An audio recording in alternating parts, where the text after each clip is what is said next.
As I promised a couple of minutes ago, it is time for Mornings with Matt and Bob, powered by Chuy. Oh, my. We're here, ladies and gentlemen, as South by Southwest starts to begin. We bring you today's show, and today's starting lineup, the guy straight ahead, the hardest working man in show business. He was dropping a bomb on us earlier. Who did that song? The Gap Band. The Gap Band, Oh, baby. the Gap Band. Yeah. What happened to them? Bomb on me, baby. They're in the Where Are They Now file. How dare you? Huh? They're in my playlist every day. Are they? Absolutely, bro. What other song did they? Anyway, that's not about the Gap Band. This is about the hardest working man in show business, a heavyweight champ in every aspect of his life. And ladies and gentlemen, there's a shopping cart of aspects. Because he lives behind the station in a shopping cart. Well, I don't know. I've never followed you home. He's into all kinds of stuff, ladies and gentlemen. He lives life to the fullest. I wish there was a part of me that was like a part of him. And that sounded really weird when I said it. Ladies and gentlemen, he's a shoe head, a food head. He's got his own little thing he does on Twitch on Thursday nights called Conversations, which is all about just talking about food and life and all the finer things. Ladies and gentlemen, speaking of the finer things, this guy is fine in his own right. Yeah. He keeps your levels straight. He keeps your phone calls in line. Ladies and gentlemen, please say hello to the incomparable Mr. Chuy Eldorado. Damn, Gina. Thank you. Man to my right, we're already having stimulating conversations off the air, ladies and gentlemen. He's getting ready. We're going to have a great guest today, too, right, Matt? Yeah, that's right. Ladies and Taylor gentlemen. will be in later. Yeah, I like that guy. I got a lot of questions for him because he's a lot more... This is not about me and it's not about Taylor. It's about you.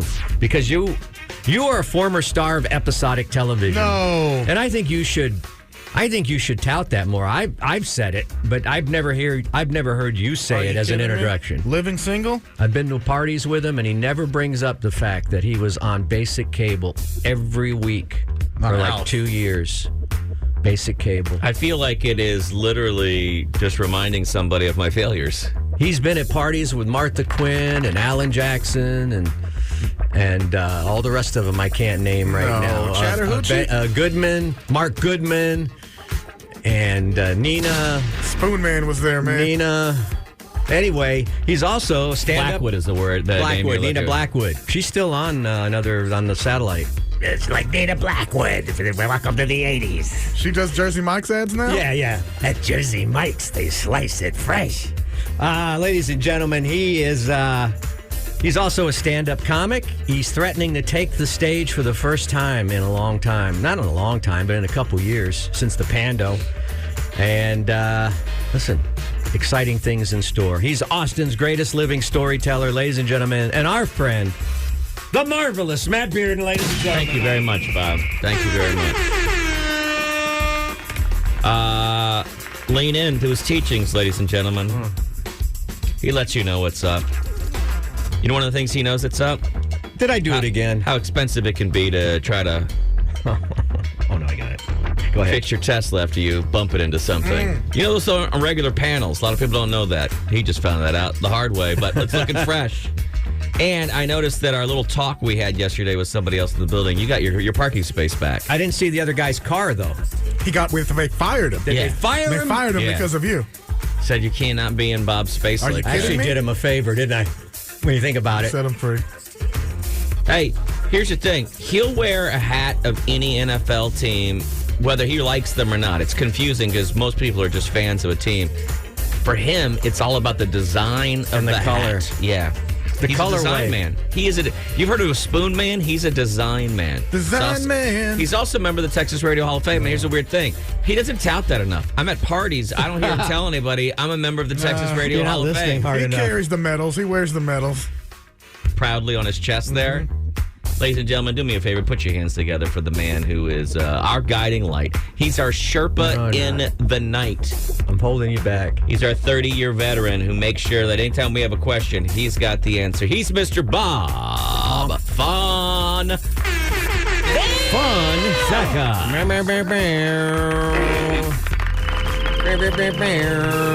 He puts the fun in Fonseca. Yeah, the fun. Oh, man. I like the new gong.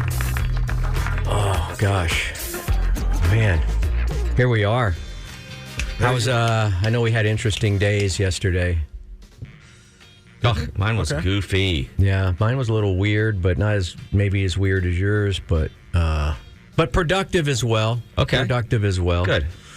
And how about you, Chew? Mine was All pretty right. fun and easy going. I went to Hattie B's. Delicious.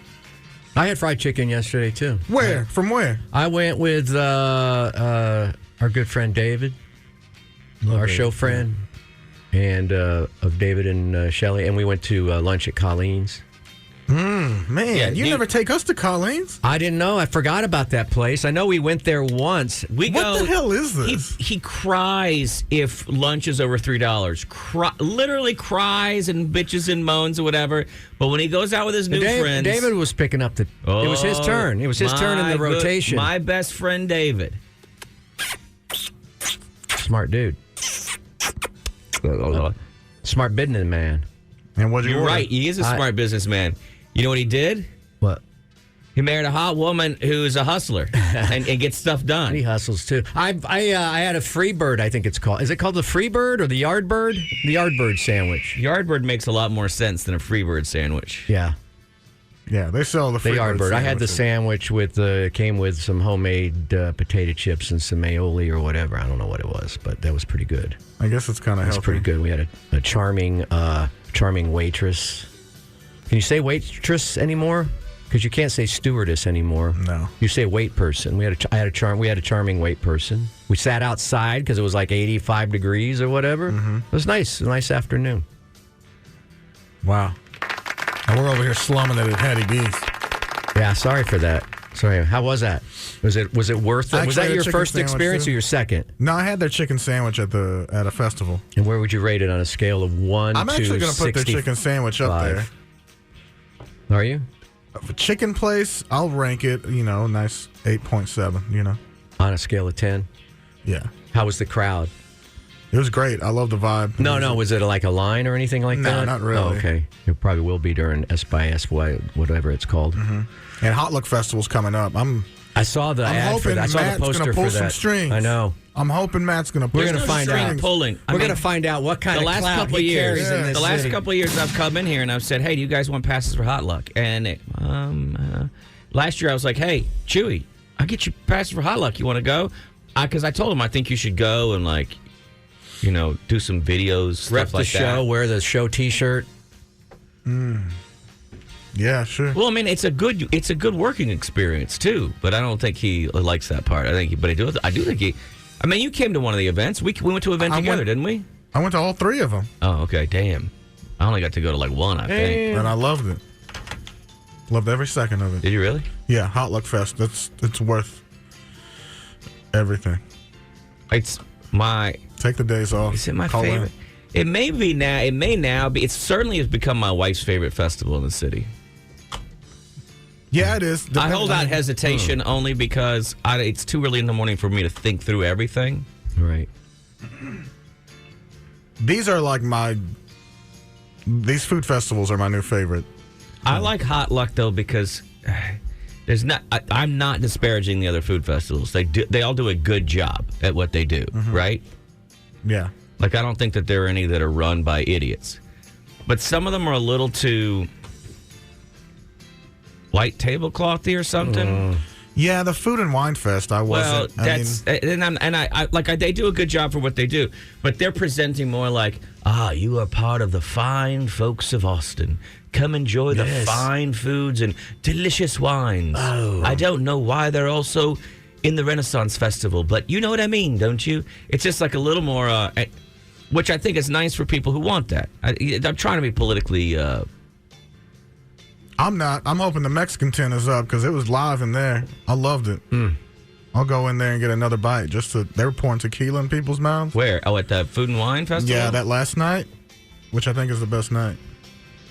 At Austin No, Hot Food and Luck, Wine? Hot Oh, Luck. Hot Luck. Yeah, no, at Hot Luck, that's the thing, is that it's a little more like, No, Food and Wine was for drinkers, and that's why I was disappointed. I mean, Hot Luck was literally started by two dudes who used to be in like punk bands. And I think it shows. I love it. So anyway, pull your strings again if you could. I don't know what you want me to do. VIP. We want full I'll give VIP you a status, free night right? of house sitting or something like that. I don't know. Well, no, I mean they don't give us VIP bands. Hot Luck doesn't, and I'll tell you why. Because we're not on television. Do we want to know why? They're expensive, and also they don't want to do that thing where they undercut the people who spent the money for the fancy VIP. But they did give us 3-day passes last year, which I thought was nice. That's nicer than that's a bump up from the general media passes, which you know what I mean. Mm-hmm. I thought that was very nice of them.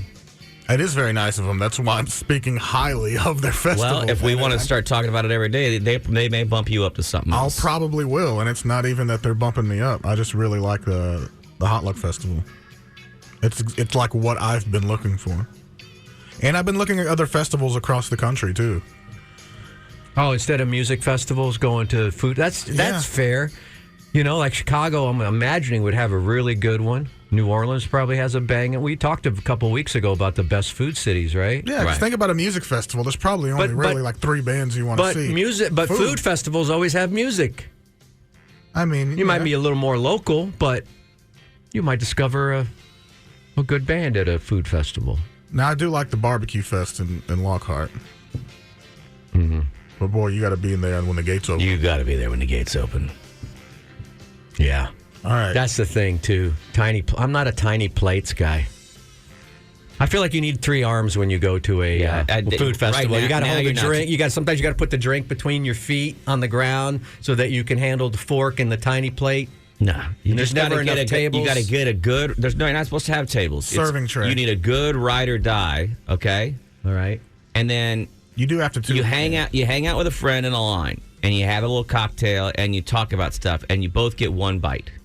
Then you say, okay, awesome, we've caught up a little bit. Now you go grab that line, I'll grab this line. And you're both grabbing 2 plates, right? Right. So then you join back up, you switch off your plates, you eat those bites, you go, wow, that was really good. Then you go do a line together so you can chat a little bit. You know what I'm saying? Yeah. And you keep flopping that flipper back and forth. Flop that flipper. Until you hit everything. My wife and I have mastered it. I mean, and the great thing is about, like, if you're not like me and you don't get out to go try a bunch of different places, you can just consolidate it all into one weekend where they're going to have a ton of different places to eat, and you get to try little bites from everywhere. Here's the other lesson I learned. I don't know what the most popular chefs ever make at Hot Luck. Like, because when I say the giant line, I'm like, You get freedom pie. When I see the giant line. No, I see the giant line, I go, I'm like, look. I say, let's go. Go to that line. Hurry up. See, and I think that's the amateur move. While everyone's packed in the long line, what I do I get some bites is I hit all the shorties, and I have found wonderful stuff in the shorties. And then and everyone goes, oh, you got to try this, you got to try this. And I go, okay. And then at the end, if I'm still hungry, I'll go hit the biggie. I get a couple of shorties to last me in the line while I'm waiting for the big chef. They're there for a reason. Eat in line? Yeah. Yeah. Damn, I never even considered that. And because it's worth it. There's a reason there's a Is that line. we should do Hot Luck hacks. We'll do a whole series of just for food festivals and how to do it. All right, I'm in for that. I know they're not for everybody. I know some people out there like, I would never spend $1 on a food festival. That's the dumbest thing I've ever heard of. But it's crazy how I like to spending say the weekend. It's not for you. I mean, maybe you don't. I don't know. It's worth it. I like going. I end up always bumping into some friends, have a couple cocktails, but I don't get cranked. If you do all 3 days and you're a foodie, it's well Dude, worth I don't know how you do all 3 days though. That is, you're Iron Mike. I'm not. I feel bloated right now. Just thinking about it. Yeah. You want me to sit on your stomach? No. It's like pushing fibers. Mean. Full show today. By the way, Taylor Welden, our friend, who is a product designer, he's our hero. EDC carry guy, gonna be in here later this morning. Boom. Wow, we really hit that, huh? Yeah, we hit it hard, man. That's the way boom. That's the way we do it. Hey, I want to get into age right now. No, I'm not pointing fingers at myself or anybody else in this room. When I talk about today's clickbait, remember, we go through the clickbait so you don't have to. Oldest brands you can still find today. No idea where it's headed. Morton Salt.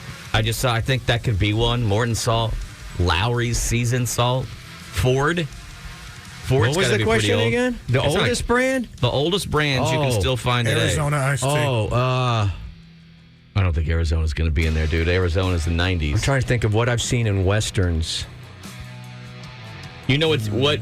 Product placement wasn't there. Probably that. What's that weird gum that tastes like cloves? You know what I'm talking about? Yeah. Stickman's or something.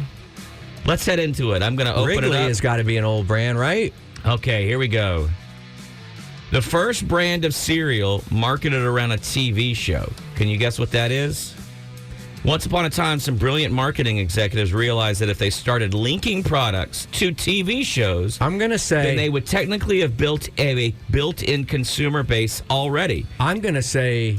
Oh, I'm sorry. You're not finished with your... No, real quick. Clue. If you love the A-Team, surely you'll love A-Team brand speakers. Ovaltine, I bet. I think that Ozzie and Harriet... You think there's an Ozzie and Harriet cereal? Well, I think they might have done some kind of collab. Brought to you by... You know, in the old days, they used to go... Bob. They used to do Bewitched. Brought to you by Chevrolet. Let's rewind back to the headline for today's clickbait. Oldest brands you can still find today. Oh. When's the last time you went into Randall's? Because I know you don't go to HEB because you want to go look at the rich ladies of the Randall's. I'm not saying they named it the cereal. Are you talking about they named it the cereal or just collabed with it? The oldest brands you can still find on the shelf today. Right. And right now you're saying the Ozzie and Harriet cereal. No, I didn't say the cereal was named that. I'm just saying that they probably did some kind of tie-in. Okay, what tie-in? Because that was a family kind of What oriented tie-in show. did Ozzie and Harriet do with which cereal? Probably with just regular old cornflakes, because I think that's all there was back then. In the You're 50s. a liar. I don't know. Do you remember that? Remember who that? You're a liar. You're a liar. The Jersey Mikes, they slice it right. No, this is a cereal that did a tie-in with a television show based on the Honeymooners called The Flintstones. Oh yeah, Flintstone cereal. Fruity Pebbles? There And you they go, did Fruity the- Pebbles. Man, And that's then- my favorite. That worked so well. They went the vitamin route. If you've They ever went had supplements. They lasted. Fruity I Pebbles. still love them. I Fruity like the Pebbles Wilmas. is the first brand of cereal that was marketed as a tie-in to a TV show, all the way back to 1971, according to Post. That's the company that makes Fruity Pebbles, the company that makes the cereal. About 1.4 billion bowls of their cereal are eaten every year. I don't even know what the flavor. I guess it's They a got fruit They flavor. got Cocoa Pebbles and they have Fruity Pebbles. And I prefer Fruity Pebbles. They I get soggy I just real take fast. the. I just mainline the vitamins. But the real question is Betty or Wilma. Boy, they both had big noggins, didn't they? I like that. Huh? I like a big forehead to kiss. God, you know, it's just like it's kind of like it's kind of like Mary Ann and Ginger. Exactly You know? like that almost. It's almost exactly like that. It's like at first you're dazzled by Ginger, but when you watch the show a lot, you go, you know what? I think Mary Ann is more the marrying kind, and I think Betty was more sensible, Yeah. more pocket sized. Well, Wilma never gave any traces of Yeah, I'm gonna go I'm Betty. not a- I'm a Betty. Yeah, dude, Betty is. Promiscuous woman. Come on, dude, Betty is way. You know, Betty was Well, way yeah, hotter. she is. But who was the best Explain to me why Wilma isn't. Who you was know? the best actor? Wilma Fred? was all mom, dude. She just was like, and she kind of. Barney Rubble was Well, look, they had- Barney Rubble was the best actor of the lot. He should have got more awards for acting. Well, I I think don't we know. all. Bam Bam is a handful, so. I think we all looked up to Barney, even though he was shorter, because he just seemed. Fred. He seemed like aloof, Fred. and a bit of a. He was kind of adult. He was kind of stupid, but he Yeah. had this hot wife. I know. And a better job, didn't he? I know. Did they both work at the quarry? Yeah. They did. Both of them did. I thought one worked at Spacely Sprockets. That's the Jetsons. Hey, Fred. Hey, Fruit. I like the green alien that called him Dumbo.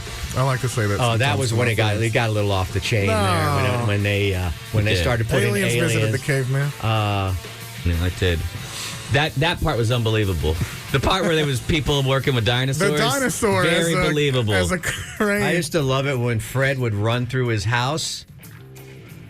And, the background, he stays stationary while he's running, but the background, Right. I go, he's got a big-ass house. He does. He's got a lot of rooms. Well- you can see him running through like 15 rooms. Back then, you just found a big cave. It was yours. That's all you had to do. Yeah, real estate wasn't like it was. Hey, Fred. Just today. Didn't they join a lodge? I remember them with big buffalo, with those December 6th. They did have big old buffalo horn hats or something Was like it January 6th or December 6th? I don't know. I need to rewatch that. Flintstones. that. I thought you needed to rewatch January 6th. I do to celebrate. Do you remember the slogan, the catchphrase? Of January 6th? I believe it was, well, we will not be replaced. Storm the Capitol. No, of the Flintstones. It wasn't a catchphrase. Yeah, it was. Wilma. It was in the cereal commercials, too. Yabba dabba doo. Oh, Yabba Dabba Doo. Yeah, that's right. Forgot about that. And he bowled. They respected bowling. They respected it a lot. It's probably the reason you really like that show. They belonged to a lodge. When was the Flintstones on? 60s. I don't know the specific years. I remember watching it I'm going to say around 63. I think it probably aired. It started airing around 63. It aired from 1960 to 1966. It was the first animated. It was the first animated series with a prime time slot on television. Yeah. So this was like the predated the Simpsons. The Simpsons of its day. They paved the way. But Simpsons doesn't count because that was like Sunday night. This was like during the week. So now here's a crazy thing. There wasn't a lot of competition. Cereal tie-in with Fruity Pebbles. Do you know when that started? No. Like immediately after that? No, I think it was the 70s. Yeah, they didn't do the tie-in until 71. So the show had already been over for 5 years. Yeah, when but they kids did were tie-in. coming home from school and watching it in syndication. In the afternoon. Or whatever. That's what you want, 5 seasons in a movie. That's the thing, man. Poor Barney and Fred never got that sweet syndication money they should have. They should have gotten. I like the live action movies. That's when the live action movies were hitting. It was a good show. John Go Goodman. back and watch that. Here's the next one for us. Here's the next old brand that you can still find. Oldest car company in the U.S. Chuy? Oldsmobile. But you Says can't it in find the name. Oldsmobile anymore. It's a defunct I'm gonna say- I'll brand. say Plymouth. Ford. I would Model T or Packer. I would absolutely. Packer came after Ford. It's got to be a trick Bob, question. hang on a second. It is a trick Bob, question. Let's go back to the title. 10 of the oldest brands you can still find today. When's the last time you went down to a Packer dealership? Special order. Everybody knows that, dummy. It's a special order. Dumbo. I would have bet every dollar I've ever made and my family's health and wellness on the fact that it was Ford. But it's not. Yeah, it's not. It's a trick. It is a trick. Every person will think Ford. Okay, Chevy goes to 1911. And I've always known that Ford is older than Chevy. Ford is June of 1903. But a lot of people don't realize this. In May of 1903, so just 2 months earlier, no, 1 month earlier, a car brand in America was founded just before Ford. And that car brand is Buick. Whoa, I was going to say Buick. I get the point. Yeah. No, Buick is older than very Ford. sensible. And there's no way I would have ever known. What? What? I knew it wasn't Ford just because that's the obvious answer. The thing about Ford was that they invented mass production, right? Yeah, right. Henry That was Ford their did that. thing with the Model T, Well, whereas he also Buick might have been doing one-offs. wanted or his something. employees to be able to buy his car, which has really gone Yeah, he's going by the wayside today. What an exciting time, though, it must have been to be alive at that time when you figure for some people. When were the Wright like flight start? When was the Wright brothers? 1903? 1911, I thought. 1911, something know, like just making that. something But anyway, up. that's all that 1923. within a 10-year period. You got cars rolling out. We're flying all of a sudden. Yeah, but then you got to listen to that old music. And there's that whole thing where, like, the flu is wiping through the nation and killing everybody. but and nobody's living very long because they keep sending you off to giant world wars to die in ditches. I mean, I know. You know what? It was. but people will. Matt, you don't think it was the best of times. It was the worst of times. you don't think people will look back on our time and think that it was amazing? Sure. They'll be like, "Oh my God, they had the Cybertruck, Right. and they had Pornhub and Taylor Swift. What year is this from? 1908. It was top of the hit parade. Yeah. This is Harry I thought you knew about music, Bob. McDonough. Listen to the hiss. Yeah, listen to that. Signal to noise ratio, not very good on that track. But that's how you went knuckle deep on a young lady. Was If you had one of those you put record this players on? with the little With that little horn on top. Yeah. That little... Those are lit. Why don't you have one of those? You should get one of those. Yeah. You know who does? Our friend... What was it called? A Victrola? Our friend Lindsay... Lohan? Lindsay Renee has one. Oh, you know what you could do? Is that when you would look out to a girl and go, hey, you want to come over and Victrola and chill, baby? Yeah. What I like is or watch my etchings, but I think that was more of the Renaissance. I like that there's definitely not going to be any licensing on this.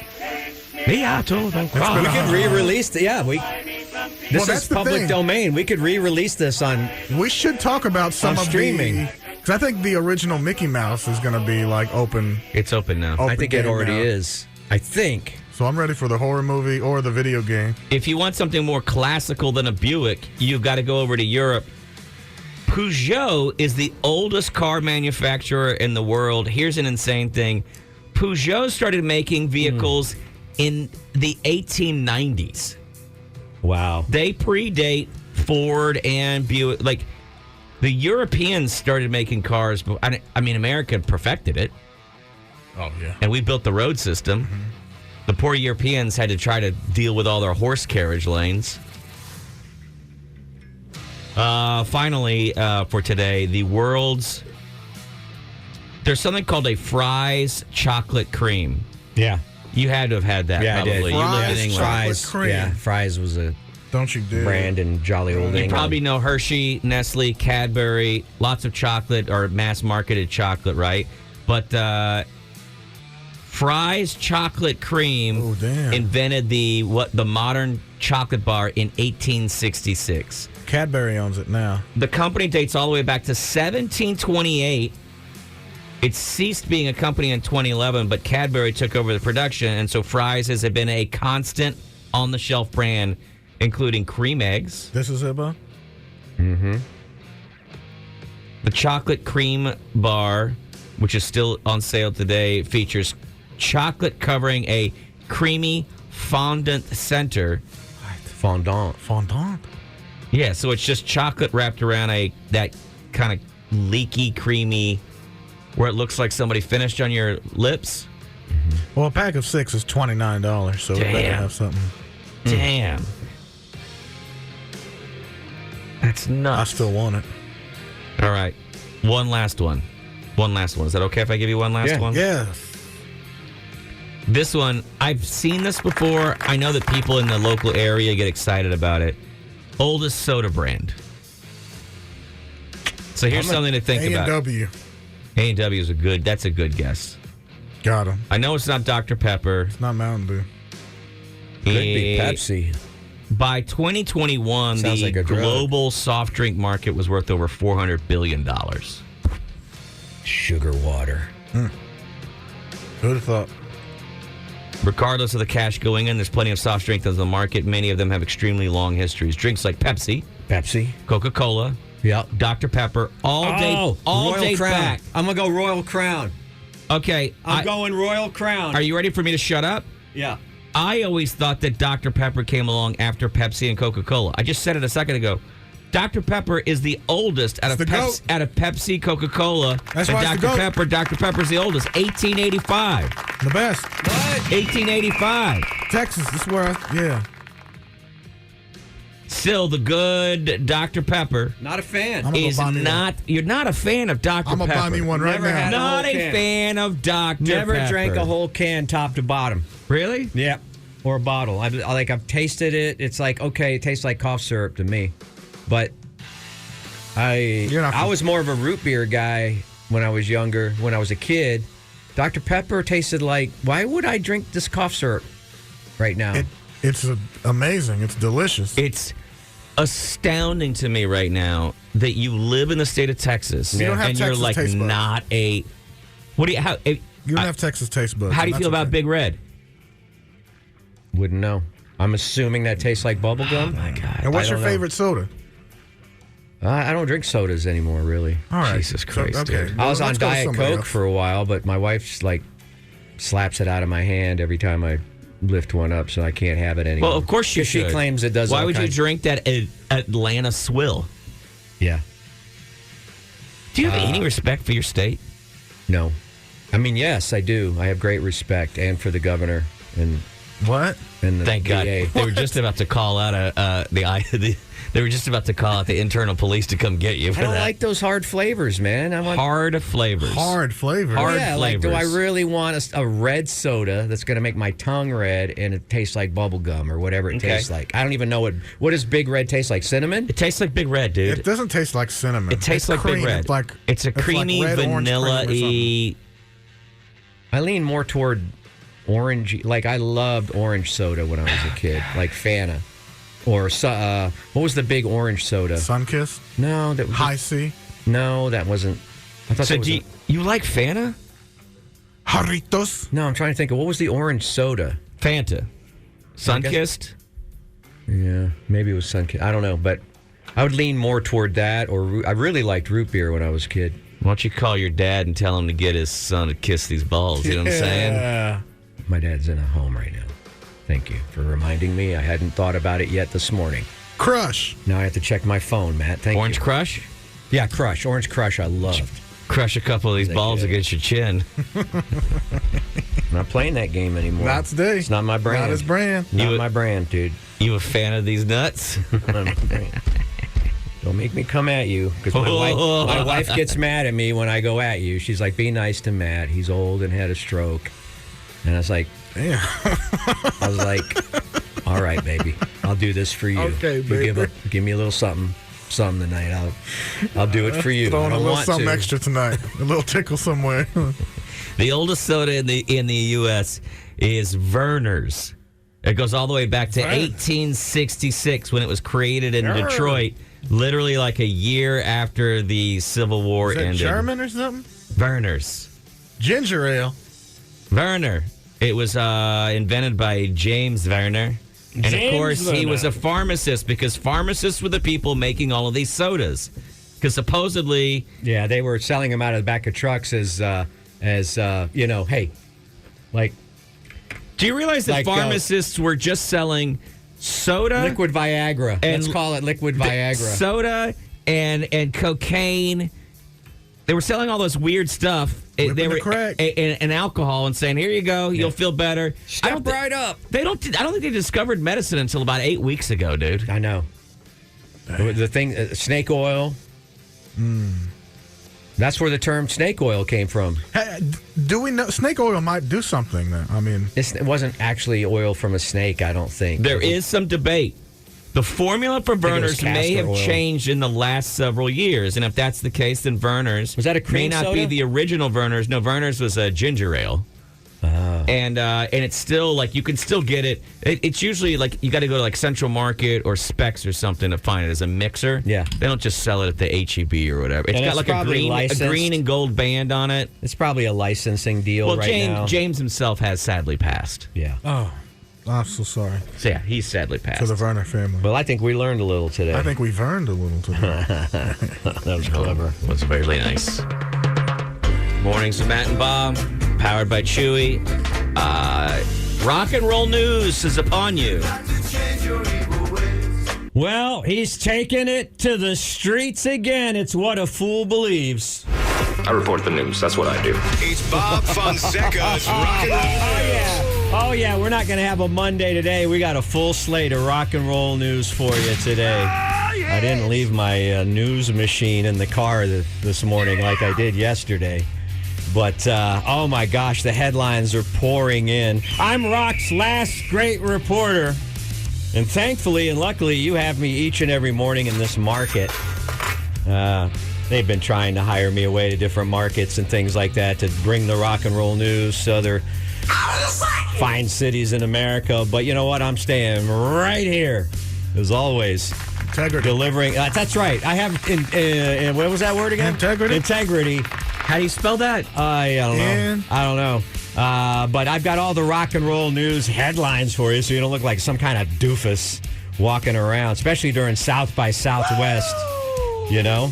Because all the young kids are going to be talking about rock and roll and stuff like that, and you're going to want to like, hey, did you know this? I bet you didn't know this. You don't have to tell me. You don't have to use me as a source. Thank you. You can just, you can take all the credit. But this headline, oh my God. I mean, this is something that I thought would never happen. What band did you always want to reunite? I guess probably the Smiths. Chuck E. Cheese animatronic, still now, to this day. The guy that sang the Take Me Out to the Ball Game. Good guesses and answers. New edition, immediately. What if I told you... Are you sitting down, The Chuy? Jets? That family from, I think they were from maybe like the Philippines. Well, I think they're from Miami. Where are the Jets? I got a crush on Are you sitting down, Matt? And the Banana Splits used to crush it. They really did. Are you going to sit... and I learned this from Still CBS there. Sunday Morning, by the way. And now I'm seeing the story in print, which makes it even more, like, real to me. Okay. Because when Jane Pauley starts talking about rock and roll, you're like, does she really know? But now I'm seeing it in print. What if I told you, Chuy? Are you sitting down? I'm drinking water so I can do a spit Are you take. sitting down? I want to do a spit take. What would you do if I told you that Michael McDonald is getting back with the Doobie Brothers? Huh? Well, I would How's say that? that Who's that? How's that for a headline? I would say that completely changes the plot of Romancing the Stone. It does? How so, sir? What do you mean? I don't know. No, Michael McDonald, not Michael Douglas. No, I know, but wasn't that what it was called, Romancing the Stone? The movie? Yeah. With Kathleen Turner from Body Heat? Yeah. And Michael Douglas? Yeah. Danny DeVito? That's the one where he goes, Oh, Danny DeVito. Hey, Hey, The Jersey Mike's, they slice it he fresh. said it in that movie. yeah. Because like in the Romancing the Stone, in like the second scene, he opens up that magazine and he goes, "Oh man, the Doobie Brothers broke up." Oh, yeah. Well, they're back together, and this is so exciting for us rockers. I'd rather have the Fat Boys back together. The Romancing the Stone. I thought there would be more Never reaction to leave in your this. poor heart alone. I thought you'd be excited I love that Michael that McDonald. silver-haired, silver-tongued devil, Michael McDonald, is back with whatever's left of the Doobie Brothers. The Doobie Brothers are in the final stages. That would be the mixing Of I would life. assume. I'm going to give you a bell for that. Thank you, I'm Bob. going to give you a bell for that one. That's a good one. I shouldn't have left that hole in there. I should. They're in the final stages of completing a new album with Michael McDonald. Their first original studio release together since 1980s. One step closer. You weren't even born yet. Nuh-uh. Were you? No. What do you want me to do? Be born? One Step Closer was the last record that they worked on together. Let's see. They're Pat Simmons, who I don't know if he's a member of the band or what, but he put an update on social media on Facebook. We are very close to finishing up an album's worth of new songs. We're lucky once again to have John Shanks producing. Oh, he's the best in the world. I love Don't you love John Shanks' work? Don't confuse him with John Shank. It's a similar name, No. but not nearly as good. Right. And Michael McDonald joining in on this one. A lot of people don't know that John Shanks, he was a producer, took that money, started a furniture store. Now he's gone back to producing. Damn. It says great bunch of songs they're really proud of. And John McPhee is really a standout on the tracks. And it's the first time in 40 years that Michael McDonald has recorded a whole album. And I guess he's trying to pay off his mortgage. I don't know, why after 40 years he's got a promising solo career. There's a thing that happens where you start to think about your legacy. When you're toward, you go, what's the last thing I'm going to put down on the celluloid there? Yeah. And because you're starting to look back, and you want to, or maybe you get lonely as an old guy, and you want to. Maybe. You ever seen how sometimes Maybe his wife's like, you got to get out of the house, dude. You got to get back in the studio with the boys. Look, I'm leaning into the fact that I'm starting to hunch over. I've had a stroke, and I'm not who I once was. But do you ever notice, like, sometimes when some of the young and new hires in the building walk down the hallway, that some of the older guys try to stand up straight and look sexy? And it's like, dude, I'm sure you had it once. I'm sure you did. But come you on, don't man. look good in bell bottoms anymore. Have some respect for what you look like now, and know that girl will never, ever be interested. Well, thank you for that op-ed. Appreciate that, Matt. They are going into rehearsals in May, and they're hoping the album will be out in late spring, maybe early summer. So we at the Rock and Roll News headquarters here at KLBJ, we have a Bee Cave office, and we have a downtown office here at KLBJ. We're gonna keep you posted on that. We're gonna follow that story. All right. And good on Michael McDonald and the Doobies. Good job, Michael. Good job. You did well there. Why? Look, my computer is frozen up. Oh boy! Look, Thank you for that op-ed. look, completely frozen. Look. Hello. Yeah. Now it just disappeared. That's All right, hang on a that's second. the end of Rock and Roll News, because I got another news machine here. Yeah. Oh. Yeah. Oh. Who is it? Who is it? I wish we had the money.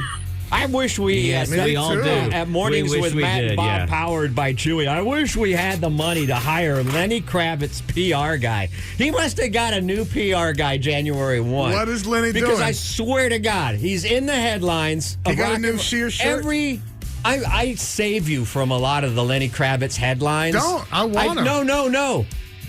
There's I'm a Lenny multiple news stories every day about a guy that's never put out a great album. Bob. Wow. Before we spent the money on the PR guy, could we spend the money on a doorstop? We're using a fork to keep the door open in this room. It's a fork. commemorative. Lenny Kravitz could have been in a great band. You know what I mean? Which band is that? I don't know. I don't know why it bothers The me Doobie that Brothers? he's more famous. A musician should be a musician first and then famous. He was like famous before he was a musician. You know what I mean? It's like it's more fame than substance. Why do you in my not like opinion. him? Because he's I don't sexy. know. Because he wore he's a older and mesh sexy. shirt at the Grammy Awards. And he can do that. How old is he? Old enough to still be sexy. Help me out, Matt. Now, he's a guy who could walk down the hall and turn the heads of the young Absolutely. ladies. God bless America. But I it's thought you'd because help me out. he's not spending time going to sales lunches at Pluckers, you know? He's got a nose ring. He's got a webbed shirt. Walks Women to love a- that. They go, oh, he... That's the thing, is if you're a cool rock star, ladies will still think about doing it with you no matter the age. Because they at least wonder, you know? Like, well, I wonder. Oh, yeah. Steven Tyler could get But if you're walking around in a sales shirt, you know what I mean? Oh, Like do you think a if our shirt, salespeople wore a Lenny Kravitz scarf, it could change things for them. they could increase their... Can you do me a favor?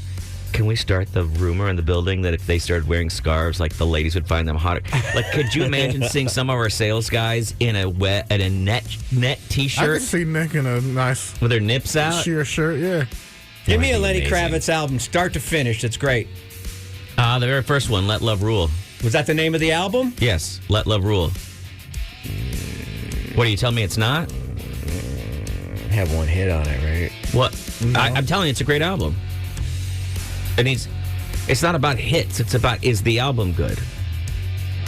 It's got rough production work, but what it leads to a fine texture of a tapestry. I'm trying to sound like a John Fong Torres or whatever his name was. Pete Fong Torres? I don't know why he rubs me the wrong way. I probably have to go to therapy to figure it out. I don't know why that talking whole... about me right now? That both. That Lenny Kravitz, I don't know why. Anyway, here's the story. Are you envious of Lenny? Is that I'm what's not happening? envious. I just like... Because he has the life you always wanted? Because he's actually, like, cool. He doesn't have to say, call me cool Lenny But there's Kravitz. cool... but there's cool... Right? There's cool. Yes. But it's not up for you to say, I'm cool. But then why did you say you're cool Bob? Why did you tell everybody that you're cool But Bob that's this year? that's just a rebranding. That's a different thing. That's a marketing thing. But I think You know why I think you're bothered? You're cool, but Lenny is smooth, and you're realizing deep down that you wish that you had branded yourself as Smooth Bob. tries too hard. He's tries not too hard. trying at all. He Listen, hasn't put out a fight song me, in I don't know how Fight long. me in the comments below. And don't forget to like, subscribe, and hit that notification bell. He does try too hard.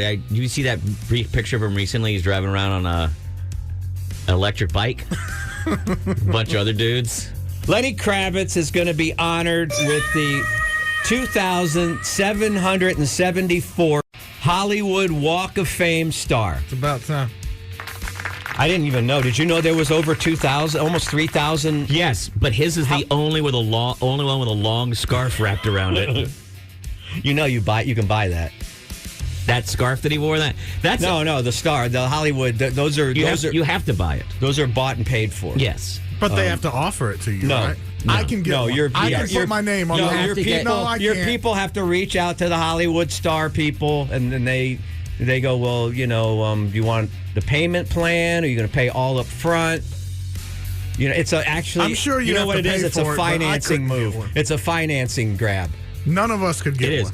No, but here's the thing. If you go look at Hollywood stars, there's Hollywood stars for like editors and sound design guys. It's not just big time celebrities. Those are unsung heroes. Right. Okay, well, guess what? You're an unsung hero. Lenny You're Kravitz also an unhung hero. is going to be honored with a star on the Hollywood Walk of Fame. The rocker, they put that in quotations, will get the 207, whatever star I said, on March 12th. Oh, I guess that happened. What's the date today? March 13th. Oh, it's happening next Tuesday. If you want to fly out to Los Angeles, California, and go stand in front of the Capitol Records Tower. What date is it happening? The 12th. Yeah. I guess he's not coming to South by Southwest. No. Kravitz will receive his star in the category of... Why do they have to explain this to us? He's going to receive his star in the category of recording. Not in scarving? Duh. Not in knitting? Knitting the world's longest scarf? Do our listeners even know what we're talking about? There was a publicity photo put out of Lenny Kravitz one time, and he was wearing a scarf that looked like an anaconda. Yeah. And for some reason, it really tickled Bob, and it was pretty fun. I mean, it actually seemed like if he wasn't a rock star, you'd be like, what the hell is this dude doing? Right. And it looked kind of silly, but... It's like if you took a whole car cover and wrapped it around your neck. But Bob then tried to show it to his wife and go, look how silly this is. And she goes, I think it looks kind of nice or whatever. And then I went out and went scarf shopping. Since then, he's been living with Lenny Kravitz because he realized that if he wore that scarf, his wife would go, Bobby, you look stupid, take that off. But with Lenny, she's like, I think it looks kind of nice. Well, there's more Kravitz news on the way. He is also set to release his who's writing this? Who's reading it? His highly anticipated. Yeah, I was at a bar the other day, and people just couldn't stop talking about the new Lenny Kravitz record on the way. Is it here yet? Here yet? That's hater. Huh? It's hater. Is it here yet? I heard it's printed on see-through vinyl, the same material he uses for his shirts. It's called Blue Electric Light, and that's due May 24th. Maybe that will turn my opinions of Lenny on end. And he's just like run out of ideas for even names.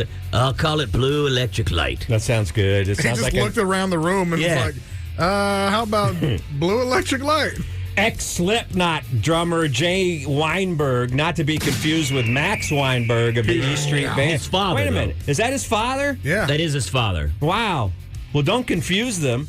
Well, good for him. He's going to be joining Suicidal Tendencies. You know, his dad's one of the best timekeepers in the business. Timekeeper. He's not so bad himself. What we call in the industry a drummer. Ringo was... Max is the man. I got to get that wire came out again. Oh, boy. I got to get a screwdriver. Flathead or Phillips? Small, like a mini flathead. Could you use your dong? Left. No, it's too big.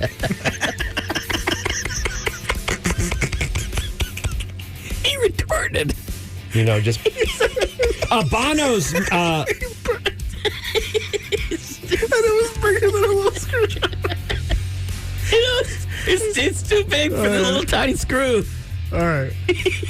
Hey, we didn't even learn about with suicidal tendencies. We just want a Pepsi, Bob. No, Bob, I just want a Pepsi. Come on, you want to throw out a little suicidal tendencies for the... Load up some suicidal tendencies so we can play it for the folks early in the morning. I feel like I'm going to get electrocuted putting that... Okay. Mom came in my room and she's like, hey, man. Speaking of... What do you think of Lenny's scarf? I said, Mom, I don't care about Lenny's scarf. I just care about a Pepsi. And she said, hey, do you think that you've got anything small enough to fit in this little screw here? I'm trying to... I said, Mom, I just want a Pepsi. Speaking of Max Weinberg and the E Street Band. It's too big. Bruce Springsteen and Max and Little Steven and Nils and the crew. Are you sampling something? Hey, everybody, Bob's buffering. Hang on a second. They're all headed to the Asbury Park for the what's the name of this festival that they're doing? It's called the Sea Here Now, because Asbury Park's on the sea, on the Atlantic Ocean. It's on the eastern seaboard. Oh, I didn't know that. And they've got a festival there. It's called SEA, Sea Here Now. Oh, but it's not. But it's not SEEHEAR. No, that festival. Because those are two things that most E Street Band fans can't do anymore. Wow. Are you spelling it still? Bruce Springsteen and the E Street Band will be returning to their old stomping grounds of Asbury Park, New Jersey. His first album, of course, was called Greetings from Asbury Park. That See Here Now festival's in September. Other big names on the 2-day schedule include the Black Crowes. They've got a new album coming out. Trey Anastasio Band, Nora Jones, and Kool and the Gang. Oh! I interviewed Robert Kool Bell one time. He's the bass player for Kool and the Gang. You know, Kool's the bass player. The singer's James Taylor. Are there any other Cools in the band? Or is he's the only Kool? Yeah, but with a K. I do mine. Mine's with a C. Tickets go on sale to general public. Let's do a show trip, man. That'd be a good time of year to be. Remember when you interviewed him and you told him, hey man, my dong's too big for this interview. Let's go to let's go to Asbury Park in September and go to this festival. We'll go under the boardwalk. Under the boardwalk. Tickets go on sale Friday, March 8th. And that's that. That is that. I would bring you the Rock and Roll News Junior, but unfortunately my computer crashed. Completely crashed. So I'm going to have to restart that. There was more Taylor Swift. Hey kids, we're sorry. Maybe I can try. I got it. I'll give you the. I'll give you the. Yeah, kids, you've been waiting all this morning. I'll give you the skinny. Taylor Swift has encouraged voters in 16 states to get out and vote in the primaries yesterday. She's and a all plant. that. She's a government plant. I'm telling you that right now. I don't know if she noticed, but most of her fans aren't old enough to vote. So I don't know what that kind of flex is. Like, her fans are under 13 and middle-aged men. So I guess she was appealing to the middle-aged men who just buy her albums for the covers. Yeah, but guess what? And put them on their wall. You can vote with your dollars by buying all 4 of my albums, available April 19th. Yeah. Yeah. Dang. So anyway, maybe she hopes the kids, her fans, will get to their parents and encourage them to vote. Maybe it's a that's who I usually go to. I know yesterday when I was voting and I was looking at the DA race here in Austin, Jeremy Celestine and the current DA Jose Garza. Yeah, I went to my daughter and I said, "Hey, daughter of mine, which one should I vote?" How was it out there in the polls? Did you rock? It was cold and windy. Did you rock it? It was cold and windy. Rock it. All right, it's time for the Rock and Roll News Salute. And this one goes out to Todd Berry. Todd Berry sent me email, which is mail sent electronically on your computer. And he sent me an email about a show that he thought I might like to see, and you are dead on. You are dead on, Todd Berry, because I do want to see this show. Let's read Todd's email first and foremost. Bob, did you know? First of all, Bob, I love the rock and roll news. I wish the other guys wouldn't interrupt you as much. That way you could get to more of the important headlines so I don't look like a doofus on the way to work. I just looked at the email. Yeah. It's there's no writing. The guy literally just sent a screenshot of something else. You're putting words in Todd's mouth, and that's not fair to do to him. No, look, I think it's right here. Wait a minute, hang on. Show me where it says, Matt. I wish that Matt and Chuy would. Oh, yeah. Computer crashed. We got to go. Hang on a second. Right here. Okay. See? Right there, all that. Look at that. But for some reason, his message is not coming up. Anyway. It's not. Oh, it's not. You're right. His message that you're trying to get me to believe is not showing up. He wanted me to know, all right, I might have embellished some of that other stuff, but he wanted me to know that one of my favorite bands, my favorite band when I was in high school, is coming to Cedar Park to the hot Jelly Roll spot. Morton? No. That guy that said, Monday. take me out to the ball game. Take me out to the ball game. Take me out to the crowd.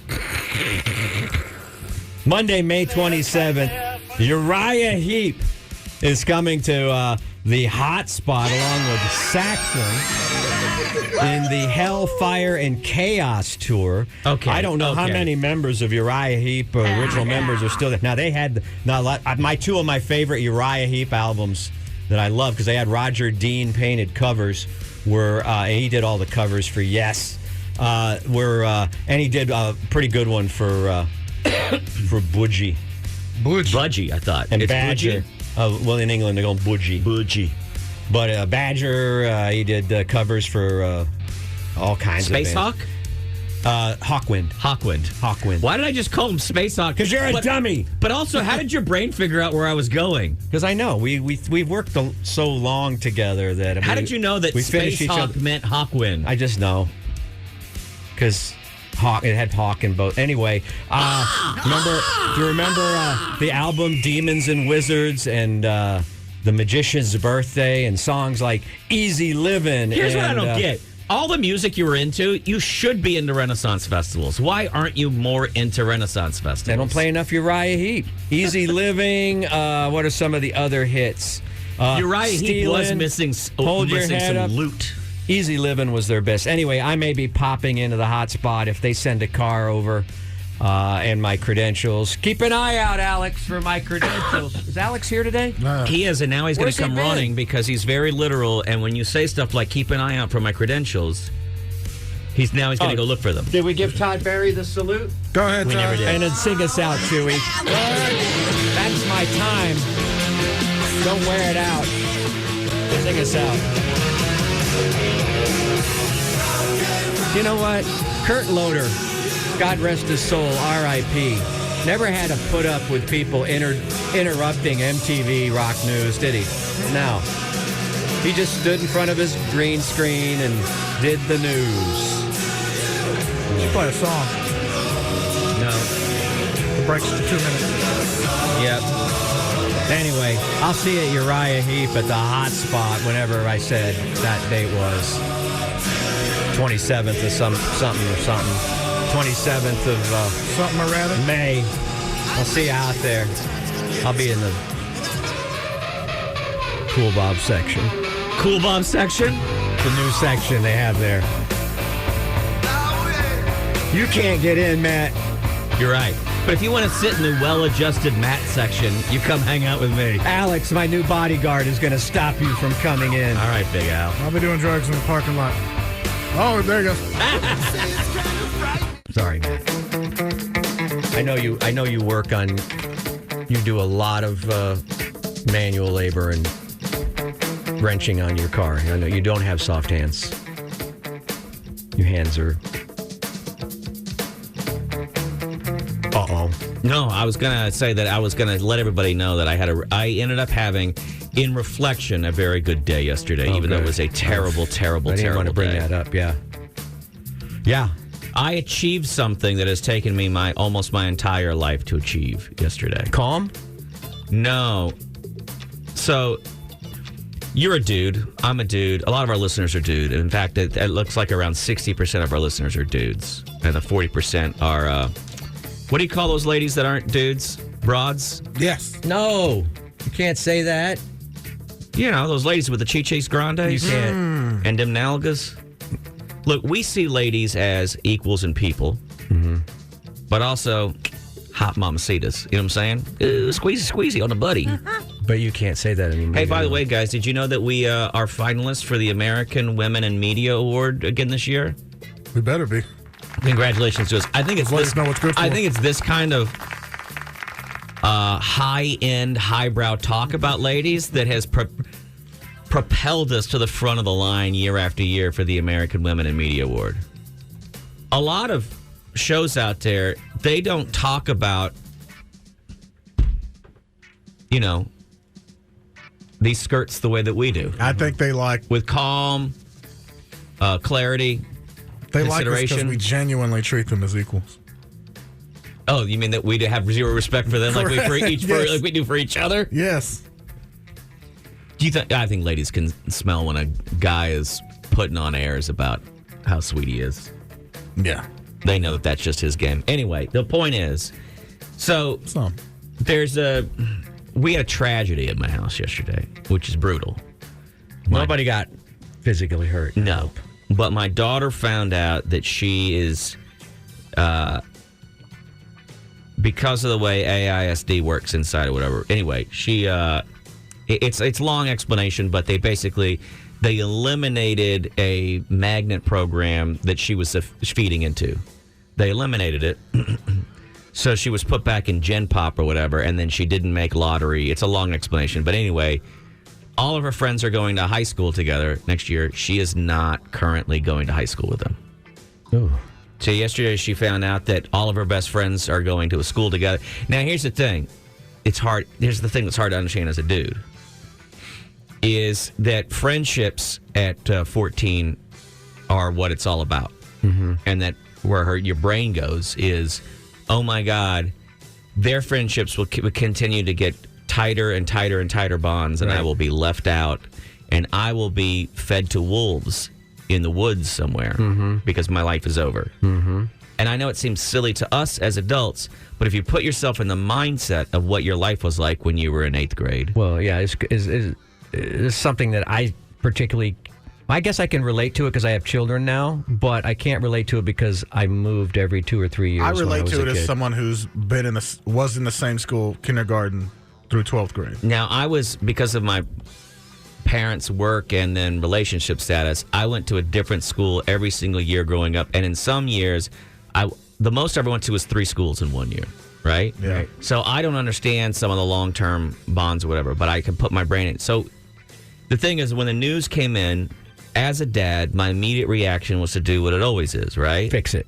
Fix it. Try to fix it somehow. Pay somebody off. Try to fix the issue. Cash can fix it. I can fix it. We can move. We can do, you know what I mean? Like, How do you fix? And also, the other thing is that drives my daughter and probably my wife and also my son crazy is that I always use these opportunities for life lessons. No. Well, here's how we should look at this. You know what I mean? Right. But that's the dad in me. Ain't nothing but the dad in me. Right. Bow, wow, wow, yippee, New Balance. Bow, wow, wow, yippee, Smoker. fishing shirt. Bow, wow. Ain't nothing but the dad in me. And so, but yeah, I'm really proud of myself. Yesterday God, it was hard. I just said, man, that's terrible. That sucks. That's total BS. That's so effed. Mm-hmm. And I just kept saying that it sucked. And I at no point, and I just was like, all right, I have to lean into the emotion of it. And I wanted to say, like, oh, that sucks. But keep in mind, you know what I mean? I still wanted to, but I didn't. You just chilled. You had some Next Evo and just chilled. Do you know how hard it is when you know what you're supposed, and now it's like, oh, I kind of understand. Like, you know, sometimes we look at our politicians and you're like, how can you just not stay out of your own way? Mm-hmm. And I realized, oh, that's because it's the dad in them. Ain't nothing but the dad in them. Anyway, I'm very proud of myself because I just talked about how things sucked, and just left it at that. And you didn't try to fix their feelings. It's so hard, dude. Yeah. It's so hard not to try to fix it. I know. I'm the same way. And sometimes you can't move them out. And I think ultimately you'll probably figure out some solution. But, that struggle that we had with UT and all that, and my son's, all his friends going to UT, and he was in the same class, same kind of grades, and for some reason didn't get selected because we didn't have a sad story. You know what I mean? It's like, how do you beat these? How do you win? I'll tell you how you win. At the dinner table, you turn to your 14-year-old daughter and you go, you know what we can do? We can manifest it. I said that last night. Wow. Did you clear off some space on it? So just lie to them. Did you That's start crazy. a vision board yesterday? I probably should.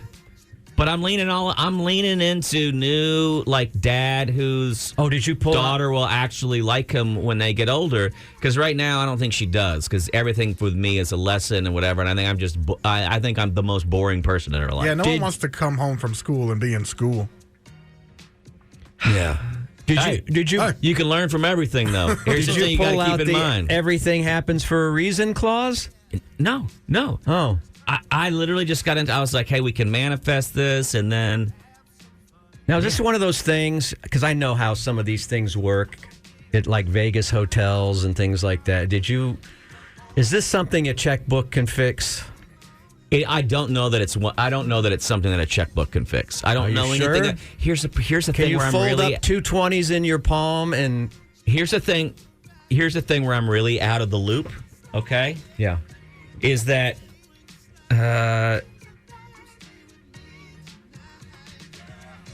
Okay. I'm not going to read that on air.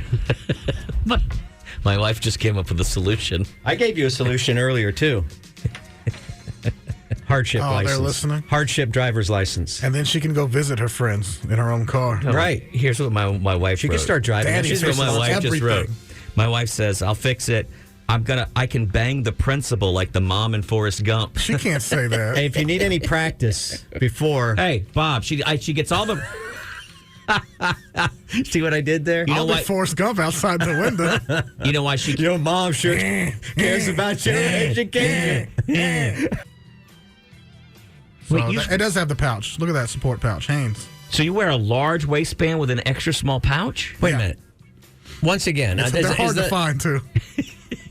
Are the threads in the waistband of those underwears, is that the same stuff that's in a catalytic converter? I don't know. What? I don't know. I don't understand this. Okay, yeah, you have a total support pouch, just so people out there know. Total support pouch, odor control, wicking technology. I just want dudes to know, because the thing is you're not cheaping it on that. That's probably a good make. I just say that the Hanes Built to last. dude. Let me get you a pair of these photos. That's the I swear to Everlast. God, these are the best underwear I've ever had in my entire life. No, look, if they're locking them up, it's got to be good. What else are they putting in those little Hey, by the way, where it says odor control, Yeah. that generally means ball sweat. It won't cut out like a fart. I want the sweat. Are So we I think within- some women like that. Is that I why? started. Come on in here. Are we what's within? Up, what's up, nervous Big Al pacing in the hallway? Telling y'all, like, I got told Blake Taylor is in the lobby right now. Oh, Okay, that's cool. fine. Cool. Excellent. Hey, do me a favor. grab him Will you in a do me a second. favor? Will you go open the door and look at Taylor and tell him to go F himself? Don't and then do close that. the door and Don't walk do away that. from him? Don't do that. He took you literally. Don't do that. Don't do that. Tell him we'll be with him shortly. All right, I feel like, and put it in prediction corner, within 5 years, all retail outlets will be closed. But that's not. If wasn't this even is the how they end of have it. to do business, I take my chones in the little thing, and I'm walking to the express lane, and I'm like, what do I do with this, my guy? Like, I want to buy these chones, and he's like, well, once you scan it and pay for it, then you They got to take send the a receipt. security guard? You got to take the receipt to customer service. you got to go to customer service to Gonna wait in unlock line. it. What? And then I'm waiting. Is this because we defunded the police? And then is I that go- what's happening? Is that why? But what else are they putting in that clear box when you buy it? Nothing. your Just dignity? No, but there's. I can't unlock it. I'll have to smash it at home, and then my chones have microplastics in them. But that's the only product. That's the only micro in them. That's the only product that's. I got you good. Yeah, son of a bitch. It's too big. That's the only product that's behind glass. I mean, other than the electronics, I don't think so. And so I'm waiting, and then I got to go to the customer service and say, hey, I want to buy some chones. Can you? How Thank you, sir. embarrassing. Thank you, sir. Here's what's frustrating about thieves. And then I still have the receipt guy to show. Thieves aren't just stealing stuff; they're humiliating the rest of us. Yeah. Have you ever tried to go get Sudafed when you're sick? Oh no, you feel like a criminal. And they're like, we need you to. You have to scan your gotta see ID your through a license, machine, yeah. and then it has to call headquarters.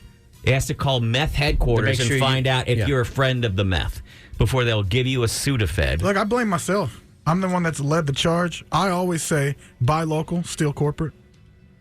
But, it was a little embarrassing having to take my chones. When's the last time you tried to buy spray paint for anything?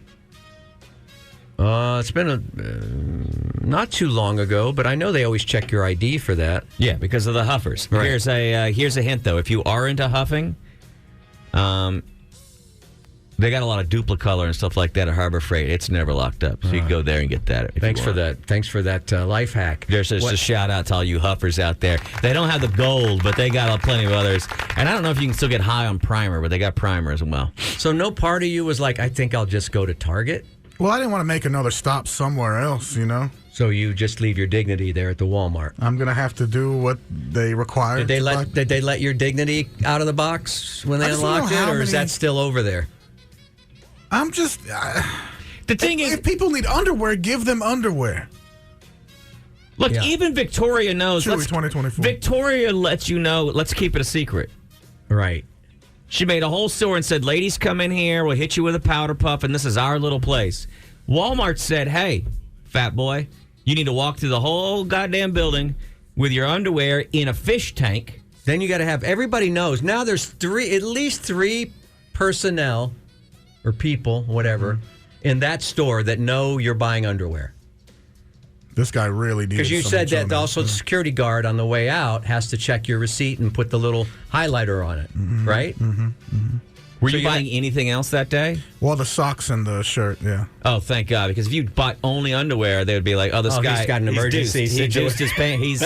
He got skids in there. emergency situation. He got skids, and he had to pull over, and he's got to get these things fixed. This guy's literally Brown Man walking. I mean, inside the plexiglass was one thing, because I thought she was just going to grab it and hand it to him. They don't even do that with the electronics.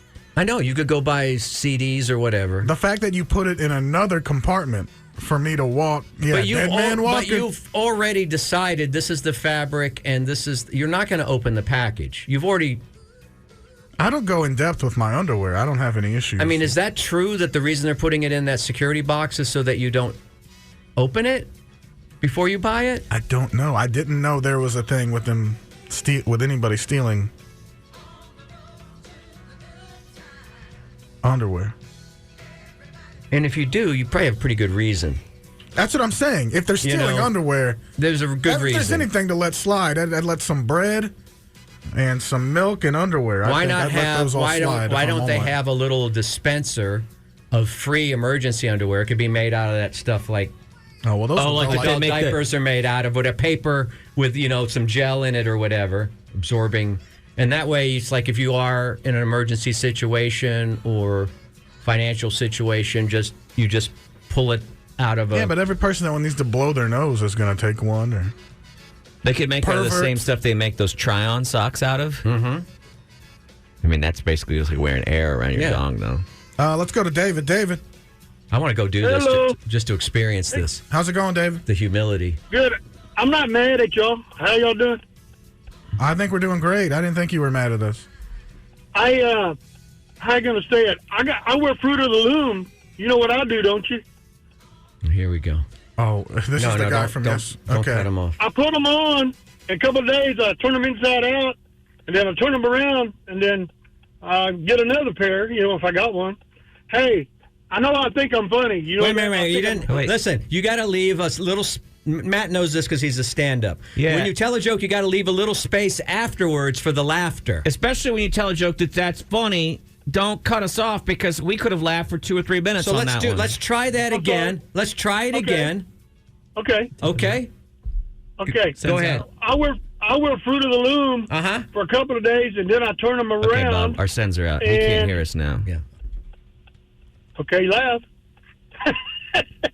I want to see how long he goes. I don't hear y'all laughing.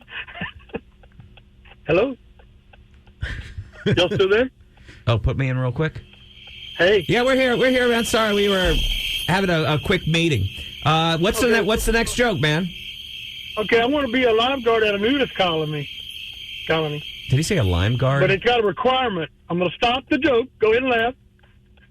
Nobody? I'm laughing because I love myself. Okay, you want the punchline or what? I love myself. Hello? I want it. Give it to me. You got to wear flip-flops at least. Requirement is flip-flops. I said, I can do it. I love y'all. I'm not mad. I want to have a good day, too. Thank you. I really like you. your catchphrase, I'm not mad. I love That's my it. favorite. Like, I'm not mad. I'm not mad. But I'm not mad. He's going to be great on BET. You could be on Blue Collar or BET Yeah. or I'm something not mad. with a catchphrase. I'm not mad at you. Well, you know what? What? You know what I do a lot? I ask people, "Are you mad?" Because I guess I'm paranoid or something. I don't know. Jeez. Why? How many of them answer yes? Oh yeah, all of them. Hey, I got one for you, Mr. Already. You said one. And how did you know my name? My government. I got caller ID receptionist. Okay, how do you get poop out of 4 zeros? How? How do you get? Oh, I gave the answer away. How do you get number 2 out of 4 zeros? I gave the answer. Y'all don't even know the answer. You put a P on the first O and a P on the last one. Y'all couldn't even figure that out. I'm sorry. Okay, I'm hilarious. You're not mad at me, are you? What was the catchphrase? You're not mad at. I'm not mad at you. You're not mad at me, right? You take a P on the first zero and another P, you get poop. That's how you get number 2. Come on. Anybody out there? Hey, you know what, Mr. Already? Chuy. Yeah. My girlfriend, we washed clothes before we bought our washer and dryer, and she wants me to go wash after we wash because I aggravate her. Agitate, I Okay. think. Yeah, whatever. Yeah, you're trying to be funny now. My car's smoking. I'm going to let y'all go. Don't be mad. Hey, man, I love everybody. Come on. I'm going to do Biden. Come on, man. No, Hey, SNL just called. They want you on there for sure. I told you I want to be a stand-up, but I want to sit down and think about it. I don't want to be pressured. I can honestly Okay. say that What? I can't say that I'm not mad. All right, I'm going to call y'all every day. Oh, please All do. right, man, we're gonna- Please do. Same time, though, okay? Don't say that again, sir. You got to call at the same time. I think, actually, is there any way you could start calling at 8:50 every day? It's scheduled listening. Y'all quit the show at 8:45. No, we don't. Yeah. We quit the show at 10 o'clock. Yeah, but he's making a Hey. joke. Hey, He's too quick for you, Mr. man. Chuy. You don't get it. This is mine. Mr. Chuy, Yeah, go ahead. you know how I got my last... I told you how I got my last girlfriend, didn't I? I haven't heard of it. The first girl, I told one girl to turn on 12th Street and take the first red, and that's where I live. She was in Houston because they were all green. Okay, y'all don't get it either. Y'all must be from A&M. Jesus Christ. Okay, my time's up. All right, man. Sorry, we're a tough crowd, okay? Can you Somebody's laughing back there. Can you do me a fun. favor? Yeah. Can you pull What? just the Jesus Christ real soft like that? I want that for the board so badly, dude. Hey, I got So one badly. more. I don't know if Bob can take anymore. Are you going to run out? No, I got a plenty. I could talk for 3 hours. What does Jesus Christ and Jerry Jones have in common? Age? No, the only 2 people can walk in a 70,000-seat stadium and everybody go, Jesus Christ. I'm out of here. Yeah, you are. Jesus Christ. What was that guy's name? Dave? Patient number 347. And let's go to the phone calls and hear the reviews on our new segment. Dave knows it all. Owen, Hey, Chuy, what's going on, dude? what's up, man? Oh, man, just tuning in for the first time in a long time. We're sorry about that. It usually doesn't go like that. Yeah. Man, get that guy an award. That was amazing. Are you going to better him, or what's happening? You're No, competing there's against no way I him can- for First of all, calls? are you mad or not Are mad? you mad? There's no way I can top that guy. But we hitting up pluckers. Yeah, baby. We're going to do some discing and some pluckers today, right? That's the plan. Excellent. Yeah, just hit me up afterward. Got to do a little bit. and- Coolio.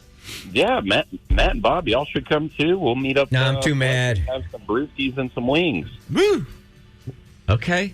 Hell yeah. All right, well, I'll see you this afternoon, Yeah. Owen. Don't be afraid All right, just that to sounds next good, time just to guys. text us this. Oh yeah. All right, man. Love you guys. We'll talk to you soon. All right, Big O. I'll see you, O-Face. Who was that? Later. Do you know that My person? friend Owen, Do yeah. I know Owen? Yeah, they're friends with me and Fletch's friend. Have you ever told Owen that he can't just call and go, hey guys, just calling? Sometimes I like people just to call in, like Lalo here. Lala. Good morning, gentlemen. How are you? We're not mad at you. We're not mad. I have to say I genuinely laughed because you know how 80s had such gimmick comics like the Unknown Comic? And Right. I really like the idea of the apologetic comic. Yeah. I'm not mad. Hey, Hey. y'all mad at me? I'm not mad at you. Yeah. Yeah, don't be mad. I'm sorry. I'm just saying I'm sorry after every joke. I love it. The apologetic comic. I'm trying it out. Thanks. You're Bye. welcome. Sorry. Sorry. Bye. No, it's all right. Bye. Don't All be right. mad at me. Mornings with Matt and Bob presents Nods to the Odd. It is Nod of the Odd time, but we must interrupt this Nod of the Odd. We have a huge announcement. We've had the Grammys and we've had the Oscars, but it's time to hand out another award.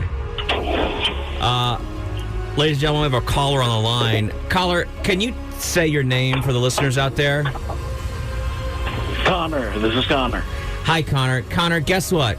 As of today, thanks to Dave's prior call, you are no longer the worst repeat caller to Mornings with Matt and Bob powered with Chuy. It's close. It's very close. It's an honor to no longer be in last. You got him this year, though. Yeah, you are now in second place for the worst, which means you're closer to first place for the best. So you've moved up a step in becoming the best caller. You want to give a All speech right. of any sort that we'd be uninterested in? And Well, it was a long-fought journey, but I couldn't have done it without that. Wow, you do have the worst connection, You though. really- Yeah, I mean, that You really- award you still have. Have you just pulled a string on a can from Bastrop? Why do you sound so bad?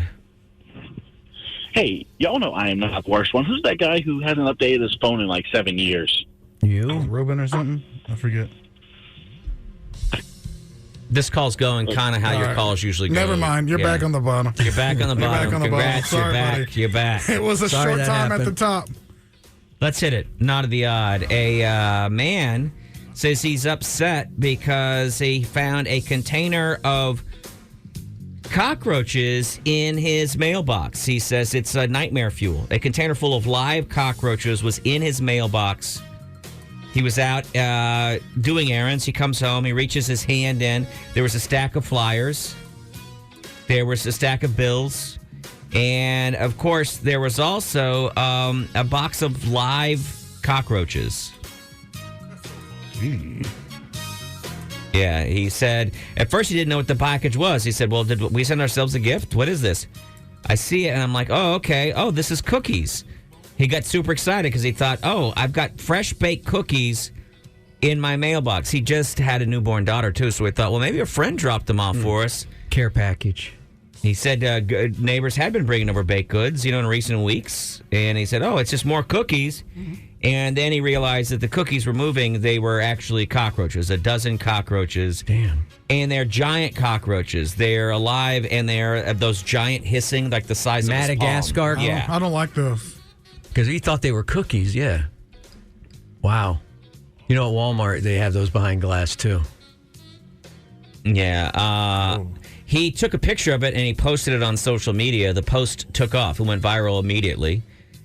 And within a few hours, he got a knock on the door from an apologetic and embarrassed neighbor who had ordered the cockroaches and they had been delivered to the wrong address. That's a weird conversation to have. Hey, I saw on social media that you got my box of roaches. I want them back. So, yeah. For bait or what? I wonder why you would... Gold Probably belly? feed them to something. Gold belly, yeah. Oh, gold no, belly. he was feeding them to a tarantula, which is, you know what I mean. Under the moonlight. A great way to tell your neighbor that you're a weirdo. Yeah, I got a pet tarantula, and my tarantula loves eating roaches. Those are my live roaches that you got by accident. My wife gets really, really, really, really upset when she sees a roach. Well, because there's get it. 10,000 more behind the wall. And for everyone that you see in the wild, there's 10,000 Yeah, but those are those more. little German roaches, right? Those big-ass palmetto bugs, do they nest and stuff? I don't know. The hissing ones? Yeah, don't they just come out of the trees looking for water or something? Yeah. No, thank you. But it's Texas. I feel like you're going to see roaches. If we're out someplace and there's one crawling across the you're ground. You're going to see roaches, yeah. Well, they're not hissing at us. There's southern gents of roaches. They hide. Maybe that's how we keep people from moving here, is put billboards in other states of all the creatures that we have here that they don't have. Is that a problem that we're having in Austin if we want to slow the growth? Are we not letting enough people know about the roaches and the scorpions? Right. That little weird bug that has the pinchers on its ass. Oh, yeah. Yes. The caterpillars, too. There's some one. caterpillars that'll kill you in this market, too. I'll stomp them out. Well, yeah, there are also some neighbors that will do that. Well, that's true, too. There's some 6th Street patrons that will. That's true. Asps, right? I'm not mad, though. I'm not mad. I'm not mad. I'm not mad. Are y'all mad? Hey, guys, I'm not mad. I think that'd be a Mornings great with Matt campaign. and Bob presents. Oh, what? Just I'm not mad? No, To the odd. billboards in other states with just pictures of horrendous Austin creatures is that we filled have with here. roaches. A couple on February 17th, a couple managed to get married, despite facing constant harassment from the groom's family. News of the couple's plight went viral in Mexico after photos of the bride wearing a white wedding dress splattered with red paint on her big day started doing the rounds on social media, according to numerous reports from sources close to the couple. As the bride was standing outside of the church where the wedding ceremony was about to take place, 3 thugs showed up on bikes, hopped off, and threw red paint all over her. Oh. It was apparently the mom had hired someone to throw wet red paint on her so she could not marry her son. Boy, you can't. Mexican mom with her son, that's a close bond, isn't it? Yes, it is. Would you think your mama would ever do that? If your mama didn't like the lady you were dating, would she red paint her? Mexican moms are very protective of their sons. So, I don't know. Is that one of the reasons you feel so secure in life and like you don't really actually maybe need to go, you're not in a hurry to get married or whatever, is that you're like, I got a lady who looks after me and my needs? No, I don't.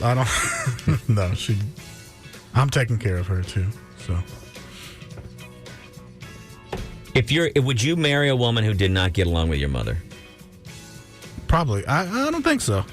I mean, would you? Me?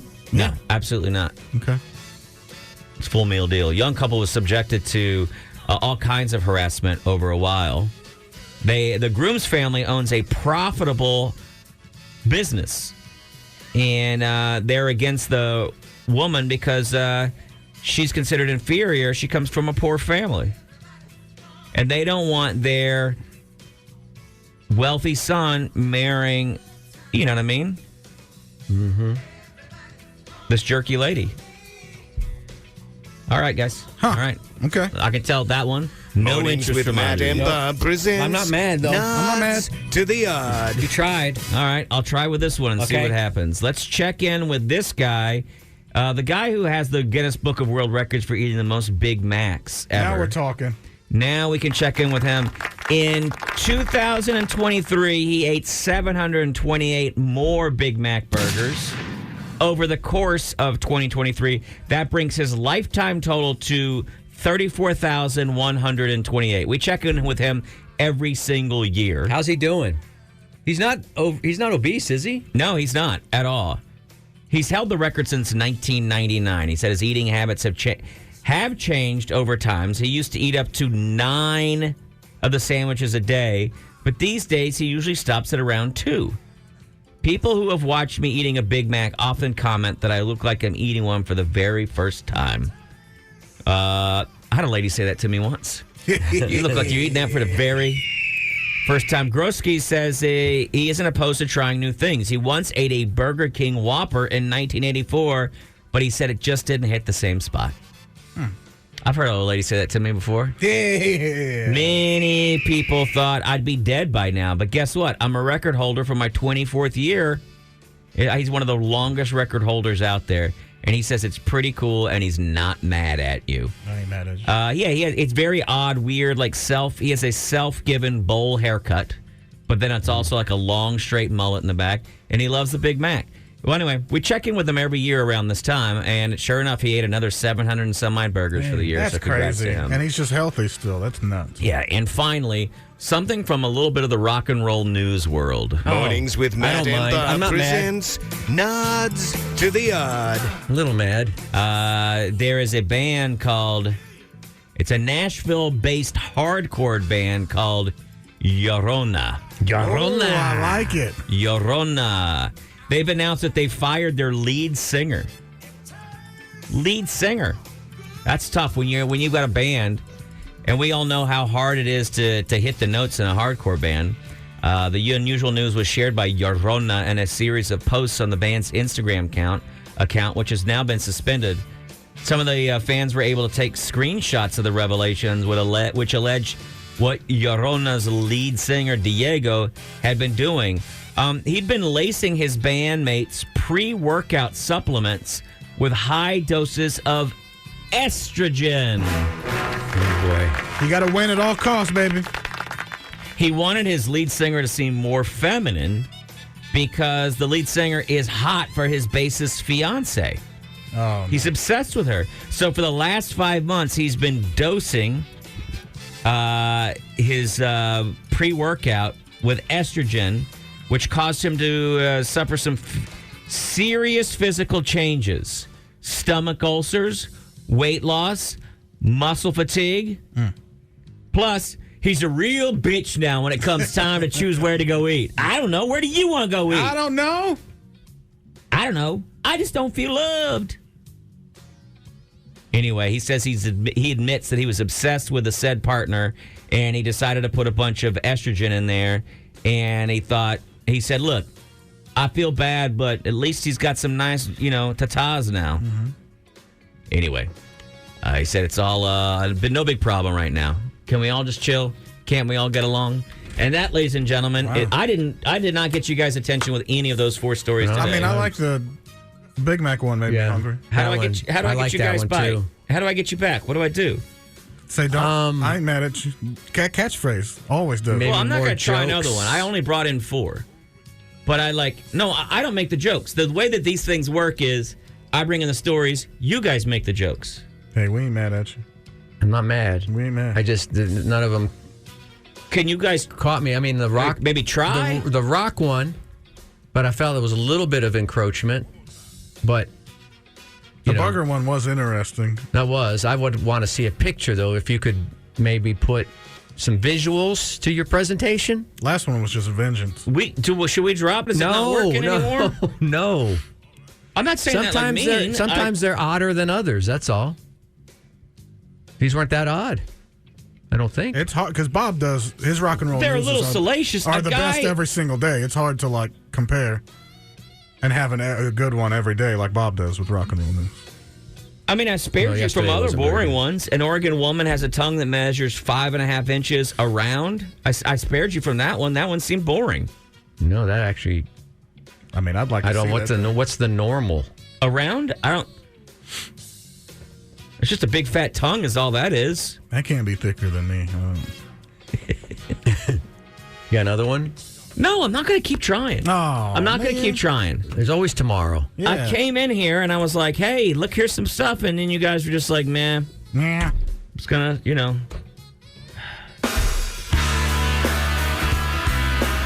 Now you're mad. I'm not mad. I'm just disappointed. You're sorry. We got good things coming up. Maybe a contest later from... My buddy Taylor Welden's coming in here. Can you guys talk to him at least and not ignore him? Oh, I love Taylor. Yeah, well, we love Taylor, so of course we'll talk to him. Okay, that's 4 minutes. As promised, ladies and gentlemen, we're back. Mornings with Matt and Bob. We're powered by Chuy. I don't even remember the first time I met Taylor Welden. I do. I remember the first time. But he's been in our wheelhouse for a long time. Recently, on one of our live shows, Taylor joined us. And he has a very interesting backstory. I think a lot of dudes would enjoy what you do. You are, I guess, in your LinkedIn, you're a product designer. You're an industrial designer. Is that kind of what your LinkedIn would be? Yeah, I always say product designer, industrial designer if you're nasty. Yeah. Kind of thing. But what you really are is you're you're living every young boy's dream.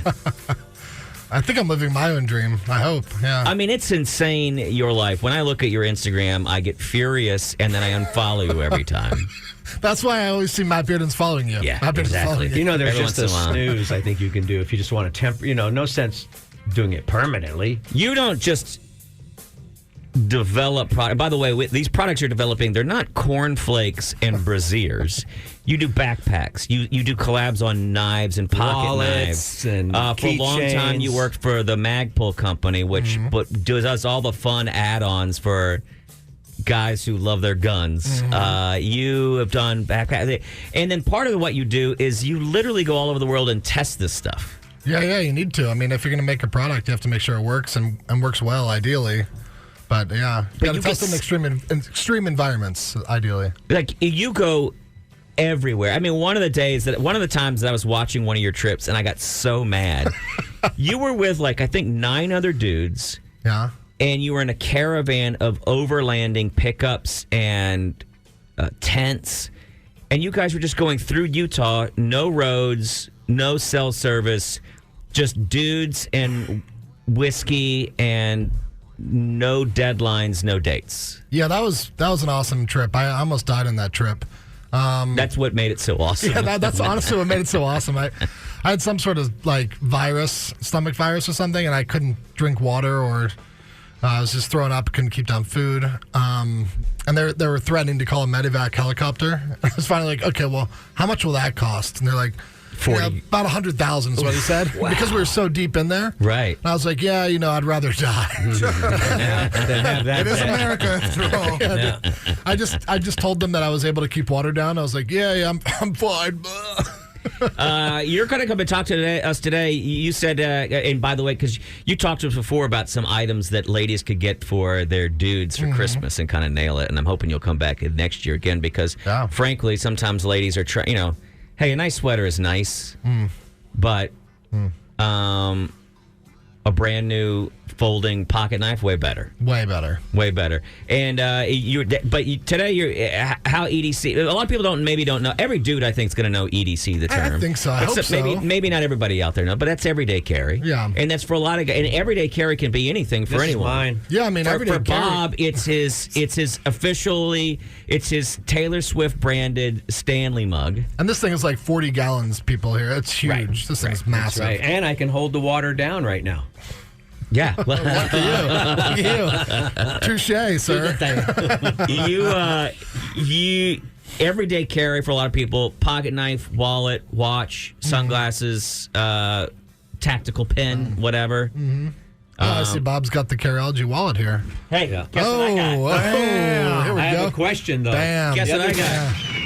Carryology and Belroy wallet. The other day, I stuffed too many cards in it, and now it's stretched out. What's the remedy for that? Carry less, carry better, man. Just don't overstuff And it. I don't carry this. a lot of cards, but can you shrink it? Someone said to get it wet and let it... you can, but let it air dry. You don't want to put it in the sun or... No, okay, let it air dry? Just let it air dry. No heat, no sun. Yeah. Right. So today you say you're going to come in, you're going to let everybody know how everyday carry can save our ass. Yeah, save your ass. Maybe your life, but maybe your ass. Okay. And it has saved my ass many different times. I mean, honestly, EDC was a foreign concept to me, too. Just like, I guess everyone until you learn about it. And... I thought carrying a knife was so ridiculous. I like, why would anyone carry a knife? And then I started to carry one, and I carried a better one. Define better yourself. Well, look, at our age, a lot of guys, once you're out of like your early 20s, guys kind of go in this world where you don't necessarily have a whole lot of friends, and your hobbies start to wane, and especially if you're raising a family or whatever.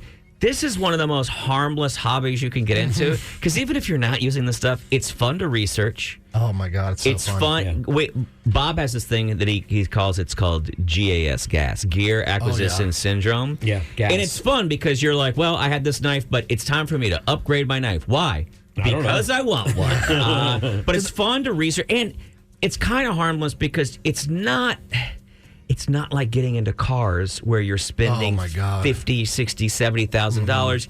there's an outlay of a little bit of cash, and then you get to enjoy your life. But so what do we got here today? What are the things that can save our ass? So there's so many things out there for EDC. The classic is the phone wallet keys. That's the phone wallet keys. Yeah, phone wallet keys. Phone wallet keys. You kind of do the slap. I do that every time I step up.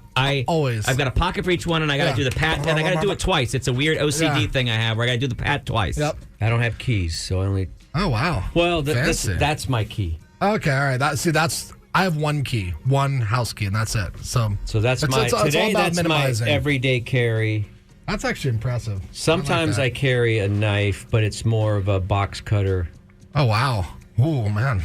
It's like a little folding box cutter. You should have brought it. But I always have a sharp edge because you need a sharp edge. That's really the point. I just substitute the blade. Yeah. Put a new blade in.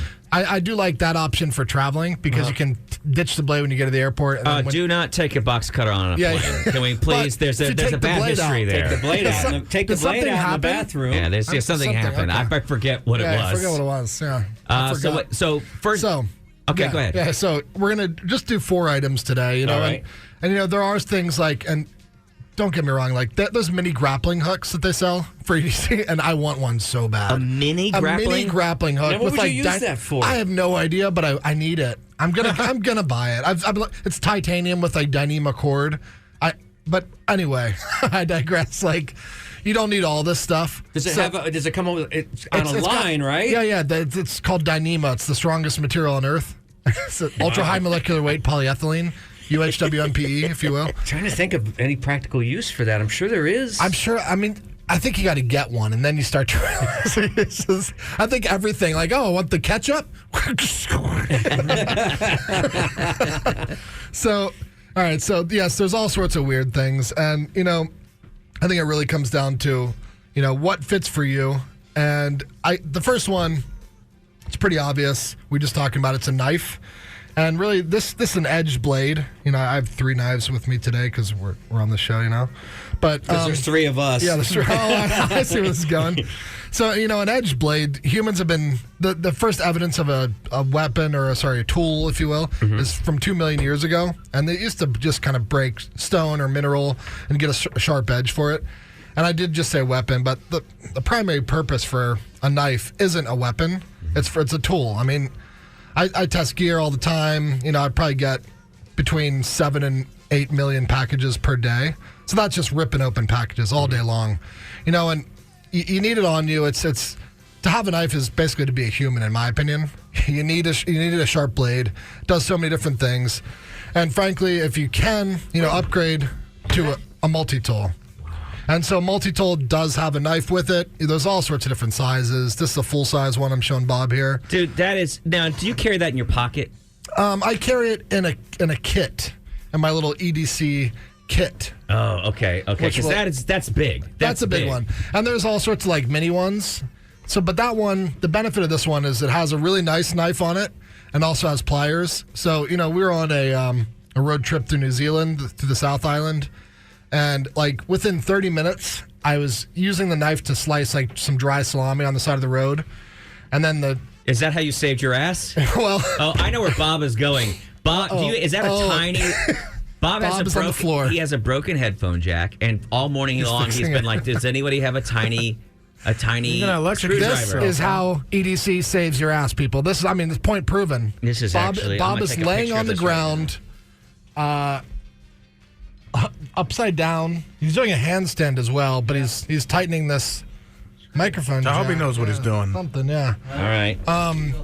Now, slicing salami isn't exactly saving your ass. But, I'd say shortly after that, that was a pleasurable thing, like a nice thing. We're on this long road trip and camping the entire time in New Zealand, and then, minutes later, the battery cable came off of this really crappy old Land Rover Defender we had. And, basically left us stranded in the middle of nowhere with no cell phone service. So I popped the hood and then, there you go. There's battery cable. Pretty easy fix, But if you hadn't had that, you're screwed. Yeah, what am I going to use? My fingers? And also the rental Land Rover Defender did not have any sort of toolkit whatsoever. So, that's kind of a knife multi-tool combination right there.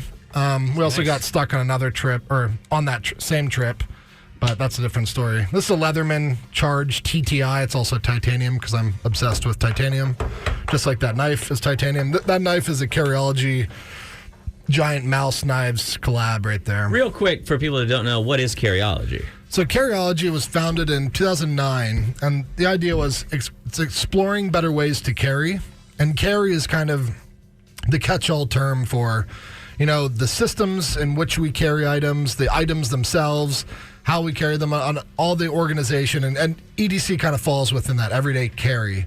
So it started out just being about bags and backpacks and things like that, but it really kind of expanded upon, not like these are travel pants. I actually can't really talk too much about these. You're not, so those are not pants that are these in the are world not. yet. I'm actually not wearing pants right now. You're literally currently testing something that's not out there. Is what you should say. Okay. Most of the time, yeah. This shirt we developed with the company up in Canada. I think it's weird that you have pants that don't have a crotch in them, but whatever. I guess there's a use for that. Yeah, we'll see what the use is shortly here. But yeah, so it's apparel. We just released a jacket with a company down in New Zealand. That's why I was down in New Zealand for that previous trip. We just released a bomber jacket that's like waterproof and seam sealed and super awesome technology in the insulation.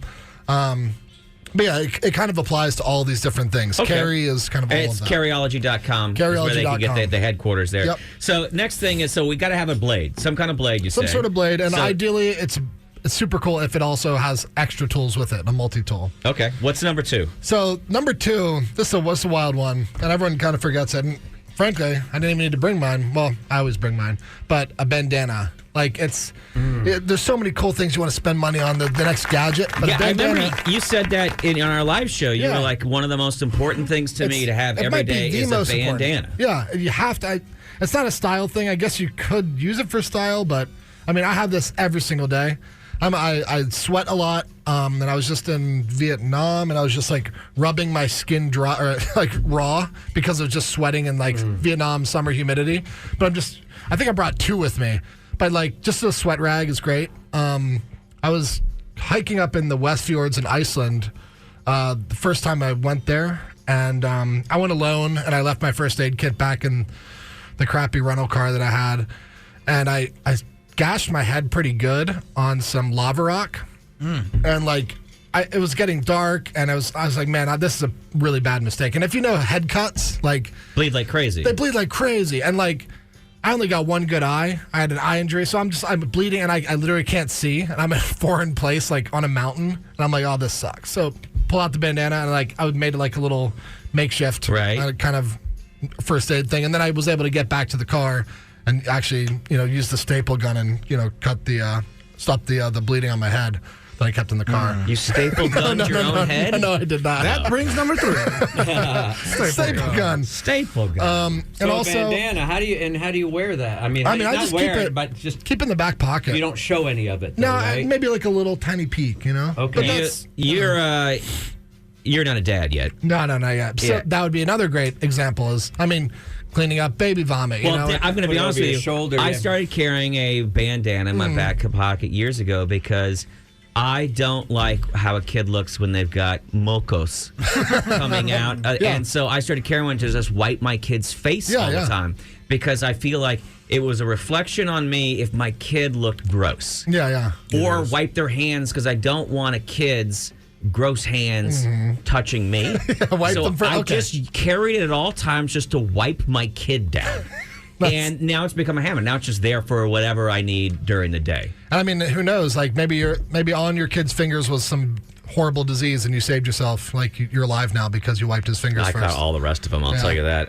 Real quick, Bob. Let's float Next Evo here. Oh yeah, that's an everyday carry for me. We've got blades. We've got bandana. We're going to find out 2 more. But also for Bob, one of his everyday carries, top quality CBD from Next Evo. NextEvo.com. Comes in so many form factors too. Easy to carry. The little pouches with the powder, with the caliper powder. Well, that's the thing is that you can't carry a gummy. In your pocket. Well, you got to wrap it up. There's ways to do it, but it's much more convenient. That powder, it looks like a sweet and low packet. Tasteless. You put it in you put it in water, put it in your coat, whatever you got. It's there with you. That's one delivery system, and there's gummies, there's capsules. Yeah, but that for going around town or whatever. It's flat. It's weightless, essentially. You got it in your pocket. Everything seems grand, and it's kind of perfect. Yeah, it is. It's great. Hey, if you want to check out what all the CBD offerings they have at Next Evo, just check them out. NextEvo.com. While you're there and you fill your cart, guess what? Use the code KLBJ at checkout. You're getting 25% off. Because you're friends of ours. That's right. You're friends of ours. You let them know. And how do you let them know? Put KLBJ in the discount code box at checkout. NextEvo.com. And now, back to our friend Taylor Welden. We've been talking to Taylor. And Taylor is a product design specialist, but he also works for a company called Carryology. And it's his enviable job that he goes around all around the world. And I've seen him in the Bahamas. I saw one time you were doing stuff with Zodiac watches, and you were just like, "Oh, here are my dive watches," and I'm testing them. I'm getting into watches. Well, I was like dive watches, and I kept expecting to see pictures of him taking these deep dives, him drinking cocktails around the pool, and he's like, "Yep, the watch is wet, and it's fine. It works while drinking." I've seen him with those axes, those pickaxes, climbing up like a frozen waterfall before. I've also seen you just drinking in the... I called you one time, and I was like, hey, I wanted to talk to you about something, and you're like, hey, I'm at Oktoberfest. And I think in my mind, I'm thinking Wurstfest. Right. And I'm like, I thought that started next week. And he's like, no, I'm at Oktoberfest. I'm in Munich. I'm in Munich, Germany at the start of Oktoberfest drinking in a beer hall. And I'm like, what are you testing? And he's like, my liver. I got a question for you before you get to product number 4. I've been doing, and these guys they're gonna laugh. Okay. But I've been e-biking. Okay, you told me about this. I've got a Super Silver. This could be EDC right here. So it's gotten me thinking more about everyday carry because I have to carry locks with me. I see a perfect spot for a bike bag right there. I know, but that's what I need some recommendations from you down the line. I'll have to research, because there's definitely... Because I've got to carry, if I'm downtown... I'm going to have to carry locks with me in case I want to go in someplace and get a bite to eat. You carry a backpack or what? Yeah. Well, that's what... No, I didn't know if I should have a... I don't want to do the backpack thing. That seems like too much. Backpack's what about a sling or something? That's what I... A crossbody, If you're worried about the way you look, you might want to get off your e-bike. Sorry. You know what? Shredding McSkate. I booked Shredding McSkate for next week. He's coming into town. He's actually a ridiculously happy, cool dude. So maybe it's the next piece is how to make Bob look cool on his e-bike. Via bags. Yeah. We can do this. Okay. And so I have that back rack there. Okay. All right. Yeah, we got some options here. Okay. What's item number 3, man? Okay, item number 3. So this is a fun one, and this one also kind of weirds people out. So right now I have 2 of them on me. So on my keys here, I'm holding them up. I got this little key hanger thing. I got my Toyota key fob, my house key, and then a flashlight. And this one always, I don't know why. For me, it's just, You say flashlight. For a lot of people from the 80s, that looks like a Coke bullet. This is tiny, and I have another one here, and they're both titanium because, again, obsessed with titanium. And this is a Carryology collab, and this is made by How many lumens we talking here? Which one's brighter? I want to know. Probably this one. This one's pretty... So that's that's better. That's almost a weapon. Yeah, and I mean, they say you can use it to if there's a dog running at you, blast him in the eyes and in the dark. But so the thing is, carrying a flashlight, it seems silly. It's my phone has a flashlight. No, I don't call that a flashlight. That's junk. So the thing is, with a knife, for example, I mentioned that earlier, there's probably a pretty good chance you're going to need to use an edged blade of some sort throughout the day on some sort of task, whether it's just cleaning your nails, whether it's opening a package. But there's a good chance. There's not a guaranteed chance, but you're going to carry your knife in your pocket every day. So the thing about a flashlight is there's a 100% chance every single day that it's going to get dark. I mean, I haven't been in a day yet that hasn't gotten dark. And you mean emotionally. Yeah, real dark. But it will get dark. And, man, just you drop something underneath the couch at your home, you can find it, If, there's so many examples. Yeah. They say it can be used as a weapon to, blind someone, especially in the dark when it's this bright. I mean, this thing gets crazy bright. But the one example I've had, this in Hong Kong. I'm a photographer too. I hate to even say that. I hate to say I'm a photographer. I don't know. I take pictures. There was a time when that was a special thing. Yeah. I like to take pictures, and that's my thing. I don't know. So I'm in Hong Kong, and I hired a taxi. I said, hey, man, take me up to Victoria Peak. And it's this really well-known, like, super touristy overlook of the city, this beautiful city of Hong Kong and the bay and everything. And I said, take me up there. I want to get the shot of the city. It's at night. I'm going to get a long exposure. He says, okay, cool. And I'd like researched it. And I'm looking, and I was like, where the hell am I? And he drops me like, there's nothing up there. It's like just some woods, and it's like a path. He's like, yeah, just go up there. Just go up there. And I'm like, man, this doesn't look like where I'm supposed to go. And long story short, I'm, a few minutes later, because I'm so obsessed with getting the shot, I'm at some government radio station, like hanging off the side of a cliff by my fingertips, because I'm like, it's got to be just a little bit further that way. And I'm climbing this cliff edge on my fingertips, and it's pitch black. And I'm holding this in my mouth, and I swear if I did not have this thing, I would definitely have died. I'm not going to be holding my phone in my mouth. So I was able to hold this little thing in my mouth and see where I was going. They did send out some, I don't know what kind of security they were, but security and guard dogs were chasing me. So I was hiding behind some rocks. You don't get scared of a foreign jail? Yeah, I was very, very afraid. That would be the worst thing. Once I was super deep into it, that's when they sent the guards and the dogs out, and they're shining their flashlights at me. But yeah, I was able to get out of there because of this stupid little flashlight.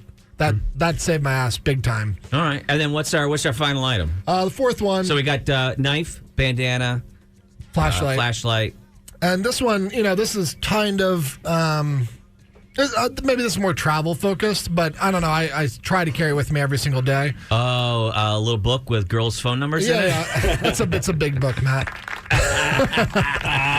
So here's my travel kit, and in the back here you'll see some patches. But the point being is again, more travel focused. Whenever you're going somewhere and you're kind of experiencing, well, not kind of, but you are experiencing someone's culture and kind of learning new things, and you're there as a guest. You're honestly, you're kind of take. I'm trying this food. I'm experiencing your culture. I'm seeing how you guys do this or whatever.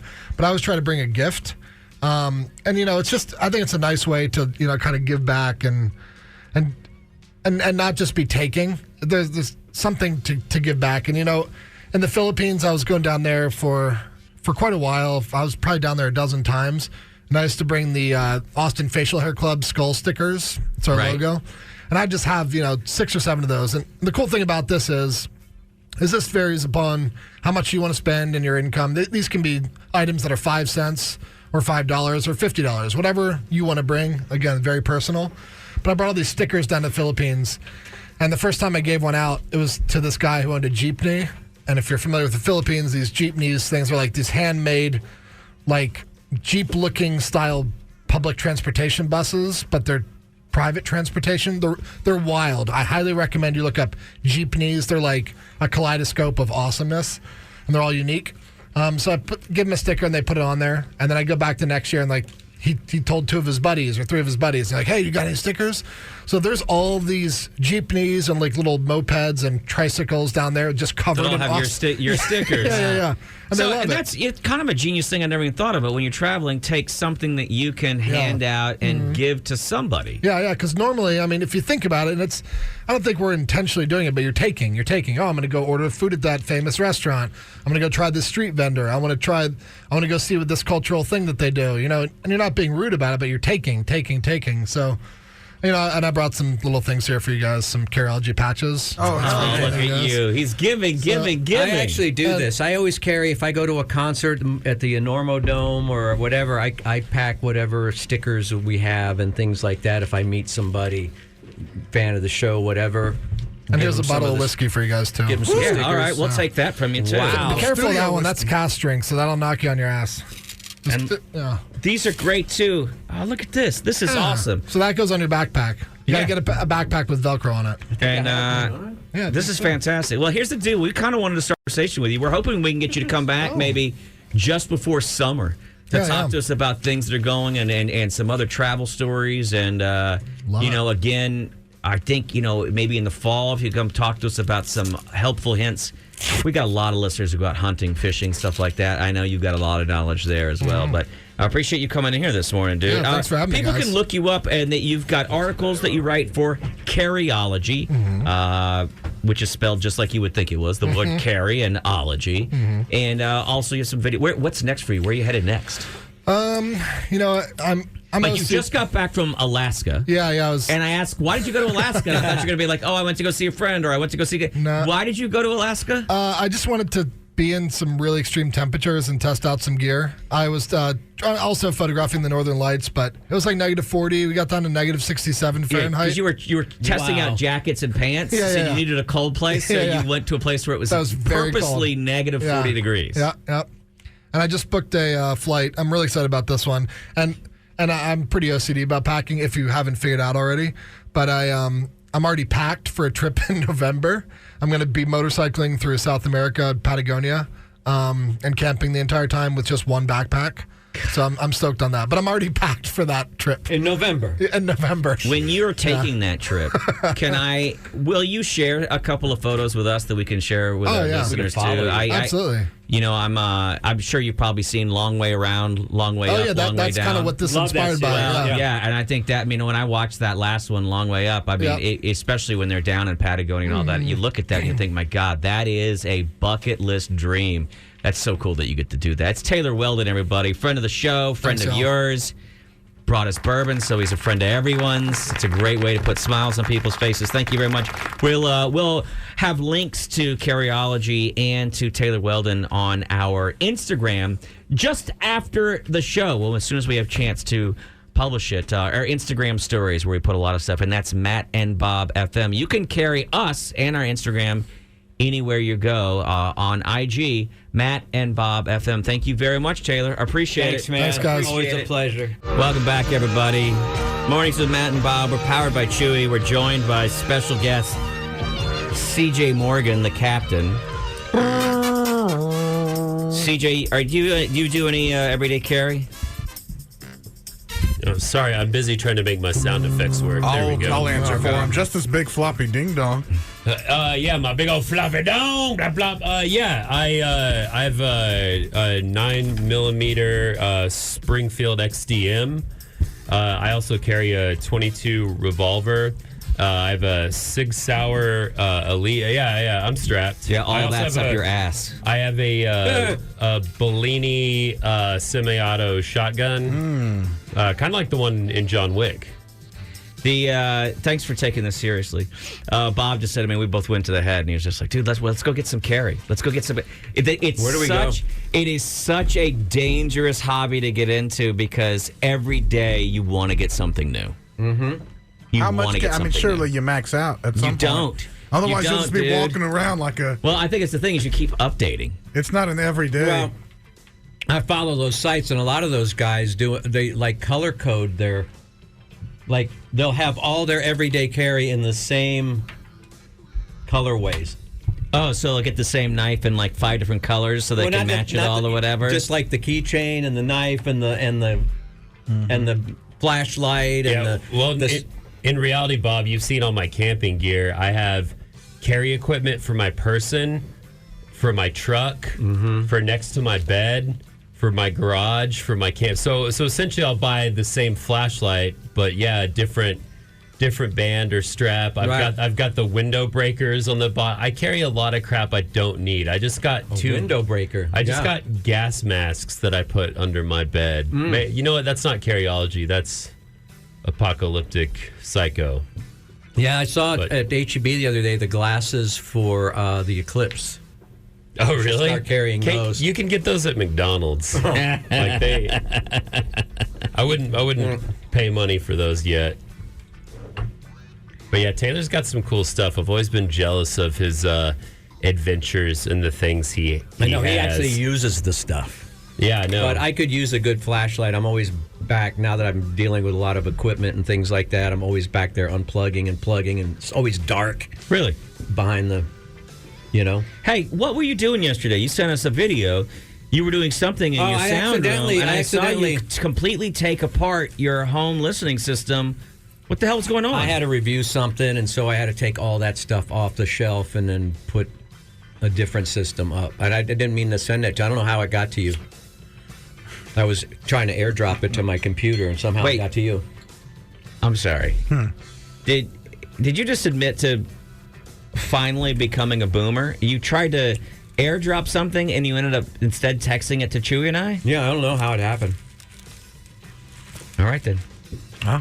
I'll leave you I was alone. using AirDrop, not text. I thought we were getting ready to get into some big story. You sent us that video. I was like, oh, there's going to be this huge reveal. Why did story. you record that? What was the? Huh? I mean, why did you even record that? I guess it was part of a video that I was doing. I was like, I got to go take this off because that was like what you were looking at there was like $32,000 worth of stereo equipment. That's it? On one shelf. That's that all was you ridiculous. That's it? Yeah. Don't go to my house because I don't have it anymore. But is it the stereo you bought from those guys in the van? Yeah. That one? Yeah, the speaker guys. Yeah. Hey, dude, you look cool. Do you want to... Hey, man, you're pretty cool. You want these three-way speakers? You mind if we beat and murder you? Yeah. Today is National Pancake Day. There's a breakfast. I don't hate that idea. There's a breakfast-themed house fashioned after a stack of pancakes, complete with a butter-shaped chimney, and it's being made available for 3-night stays in Tennessee.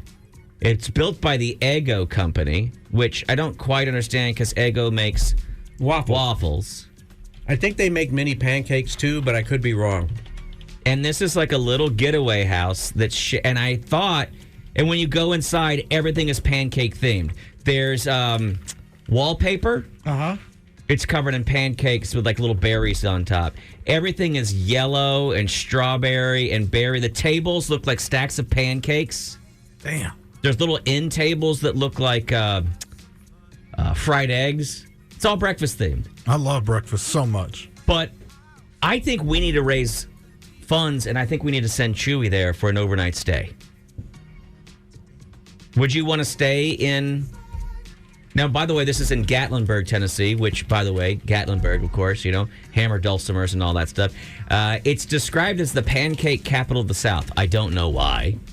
How can they take that claim? You got to do something, You got to have some. We're the live music capital of the world. Not everybody can be that. Bob, you were right. Eggo has frozen pancakes and frozen mini pancakes, and it turns out that the reason they're doing this is because they're like everybody else. Everybody knows that Eggo is the waffle company, and they need you to know they're also the pancake company. They just want to dominate the breakfast space altogether. Mm-hmm. They'll probably do Pop-Tarts and eggs, but they can't call them that. They'll have to call them toaster.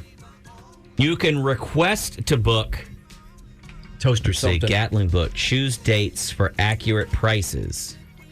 Full. Oh, dude, this thing is... I think I'd rather stay at that ice hotel. Yeah, you cannot get in it. It's full. Like there's no available dates. You got to go all the way through 2025. It's full. Why are you talking about Chuy's love life? It's the captain on KLBJ. Oh, I see you there. Hey, we got to remember we've been here for 4 hours and we're at 4-hour energy, and I need you to not. Yeah, bring Captain My energy. Adderall just kicked in. Have you noticed I've been cleaning the studio? Yeah, what's going on? It's just growth. I miss being in here and keeping it clean. Are you adding the characters over here? No, I'm not. Oh, okay. Yeah. Because I added that Barney Gumble. It looks good. What's Barney Gumble? They were just adding some action figures over here. Making the studio look good. But what is Barney Gumble? That's a character? Simpsons. Yeah, he was the drunk. His last name is Gumble? Yeah. Well, don't everybody say yeah to me like I'm an idiot. I know. Okay? Alex His knew name was that. Barney. Alex knew that, and he Tell me didn't what even the listen to Simpsons are. Well, but Alex, you love probably... Have you seen every episode of The Simpsons? Not every, but like I've seen like a lot of the peak years, all of it. Yeah. Oh, yeah. Okay. That's right. Why not everyone? You too busy? There's like 300 something. Let's get to work. Let's get to work, Alex. But like seasons 1 through 10, I've seen those. Yeah. Once, twice. I don't know. A few times, times. Some of them a few times. Yeah. What shows are you into right now, Alex? Are you what are you nerding on about? Love is Blind. Oh right. I don't know. Oh, I think that is the Love of Blind finale tonight? I don't know. I watched Hometowns on The Bachelor last I'm night. binging it all tonight. Is that the girl that looks like a bell that said she was Megan Fox? Yeah. Yep. Yeah, hell yeah. That's such a... Yeah. That's a good one. I know. I'm pretty excited. I won't be able to watch the finale tonight because tonight I'll be going out to Buck's backyard to check out a Micro Mania. That's right. MJIT Wrestling. I gotta hit that too. What time are you going? I think I'm going out around 6. Okay. All right. You want to go? Yeah, I'm thinking about making it. I mean, I said If you I'd talk make it out to there. John's Road, you got to be on the list. I'll just show up. All right. Big Al, you want to go to MJIT Wrestling? Maybe sure. See if we can on such a short notice. But are we doing the giveaway for it or the giveaway for MJIT Wrestling? Yeah. No. Why? I did have something set up for that, but I heard there was some sort of giveaway. Well, we did. We had that before. You have something now? Oh, I did. We had before. NASCAR giveaway. Yeah, we have NASCAR giveaway. So we just use the other one you had, and we can. You want to do a quick giveaway for NASCAR, but using your other contest? If you for NASCAR now. Let me ask you an important question. Do you like your internship here? Yes. There's a little bit of hesitation there. I've only because I thought that meant you're about to be let go for some reason. No, we don't have that authority. Actually, you know that you've been popping off on the drip check. Oh, thank you. People love it, but a couple of our listeners have said that you're too nice for us, and you shouldn't have to be subjected to us. Oh my goodness! I'm kind of used to this sort of treatment from my other friend group. So what is that? Oh. What kind of treatment? Now I'm curious. What kind of treatment do you get from us? A lot of joking at me, pretty much. Okay. Mm-hmm. Do you feel like we do a lot of joking at you? You do a lot of joking at everybody, and thank you yourselves. Right. Yes, and you are part of the group. With you. You are part of the group, so you will be treated as part of the group. What's your contest that you had? Did you have a trivia contest or something? It was for the one I had set up before was for the MJIT Wrestling. And it was a thing similar to the Neil Young contest where I edited together 5 songs and was going to have people guess what the 5 songs were. But that, depending on the time, I don't know if we can do that on short notice. Were there themes to the song? Yeah, they were all... fight songs? Were they all about short people? No, they were all short musicians. Oh. There you go. Like Tommy Shaw? Well, also, they have a really bad temper. Like John Cougar Mellencamp. Oh, my. So, I think he's that short. Oh, dear. Not tall, but... Well, we're not going to do that today, but if you want to give it to us, we could use it tomorrow for the NASCAR giveaway. For the I know you won't... Yeah. Yeah, because you got to be small to get into a NASCAR. You can't be big. Yeah. That's horses. Yeah, that's jockeys.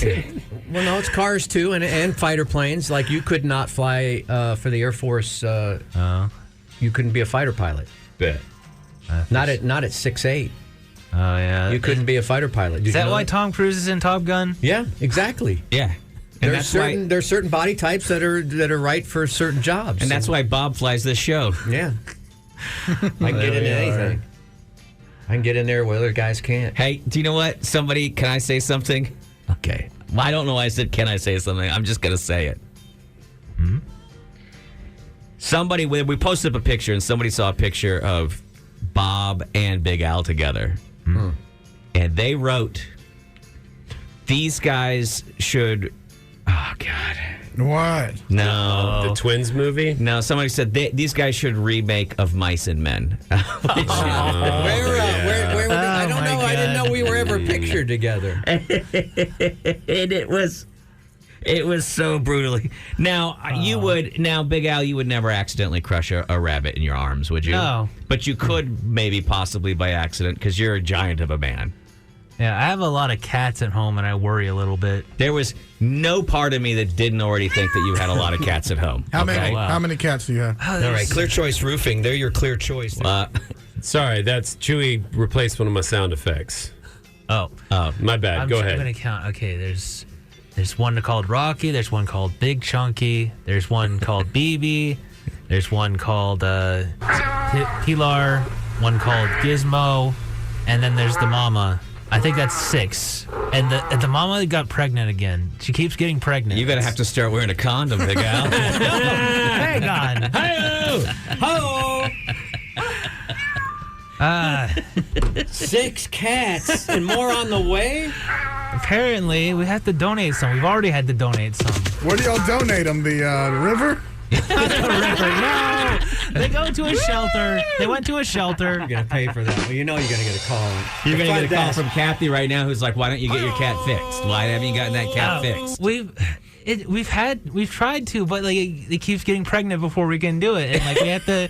It's hard to catch her. Yeah, we have to let the cats get out, I guess, and be cared for. When I lived with Chuy, he hadn't had his cat fixed, and there was a couple years where it would just disappear for weeks, and we'd go look for it, and we would see Clausby like in the neighborhood, and then one time Clausby was gone for a while, and we're like, man, that's it. Clausby's like a month dead. and a half. Like we weren't even seeing Clausby anymore. We couldn't capture him, and then Clausby came back, and Chuy noticed he had like scars, and his dangers were gone. His berries had been cut, and Chuy was so mad. And I was like, I used to suck on them. yeah, because he enjoyed them. Now what do I put on my chin?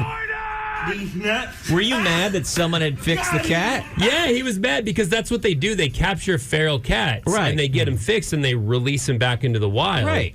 And I was like, dude, you should have done that when you got the cat. They just did it for free. You should be happy. Right. I want it to be Clausby's decision.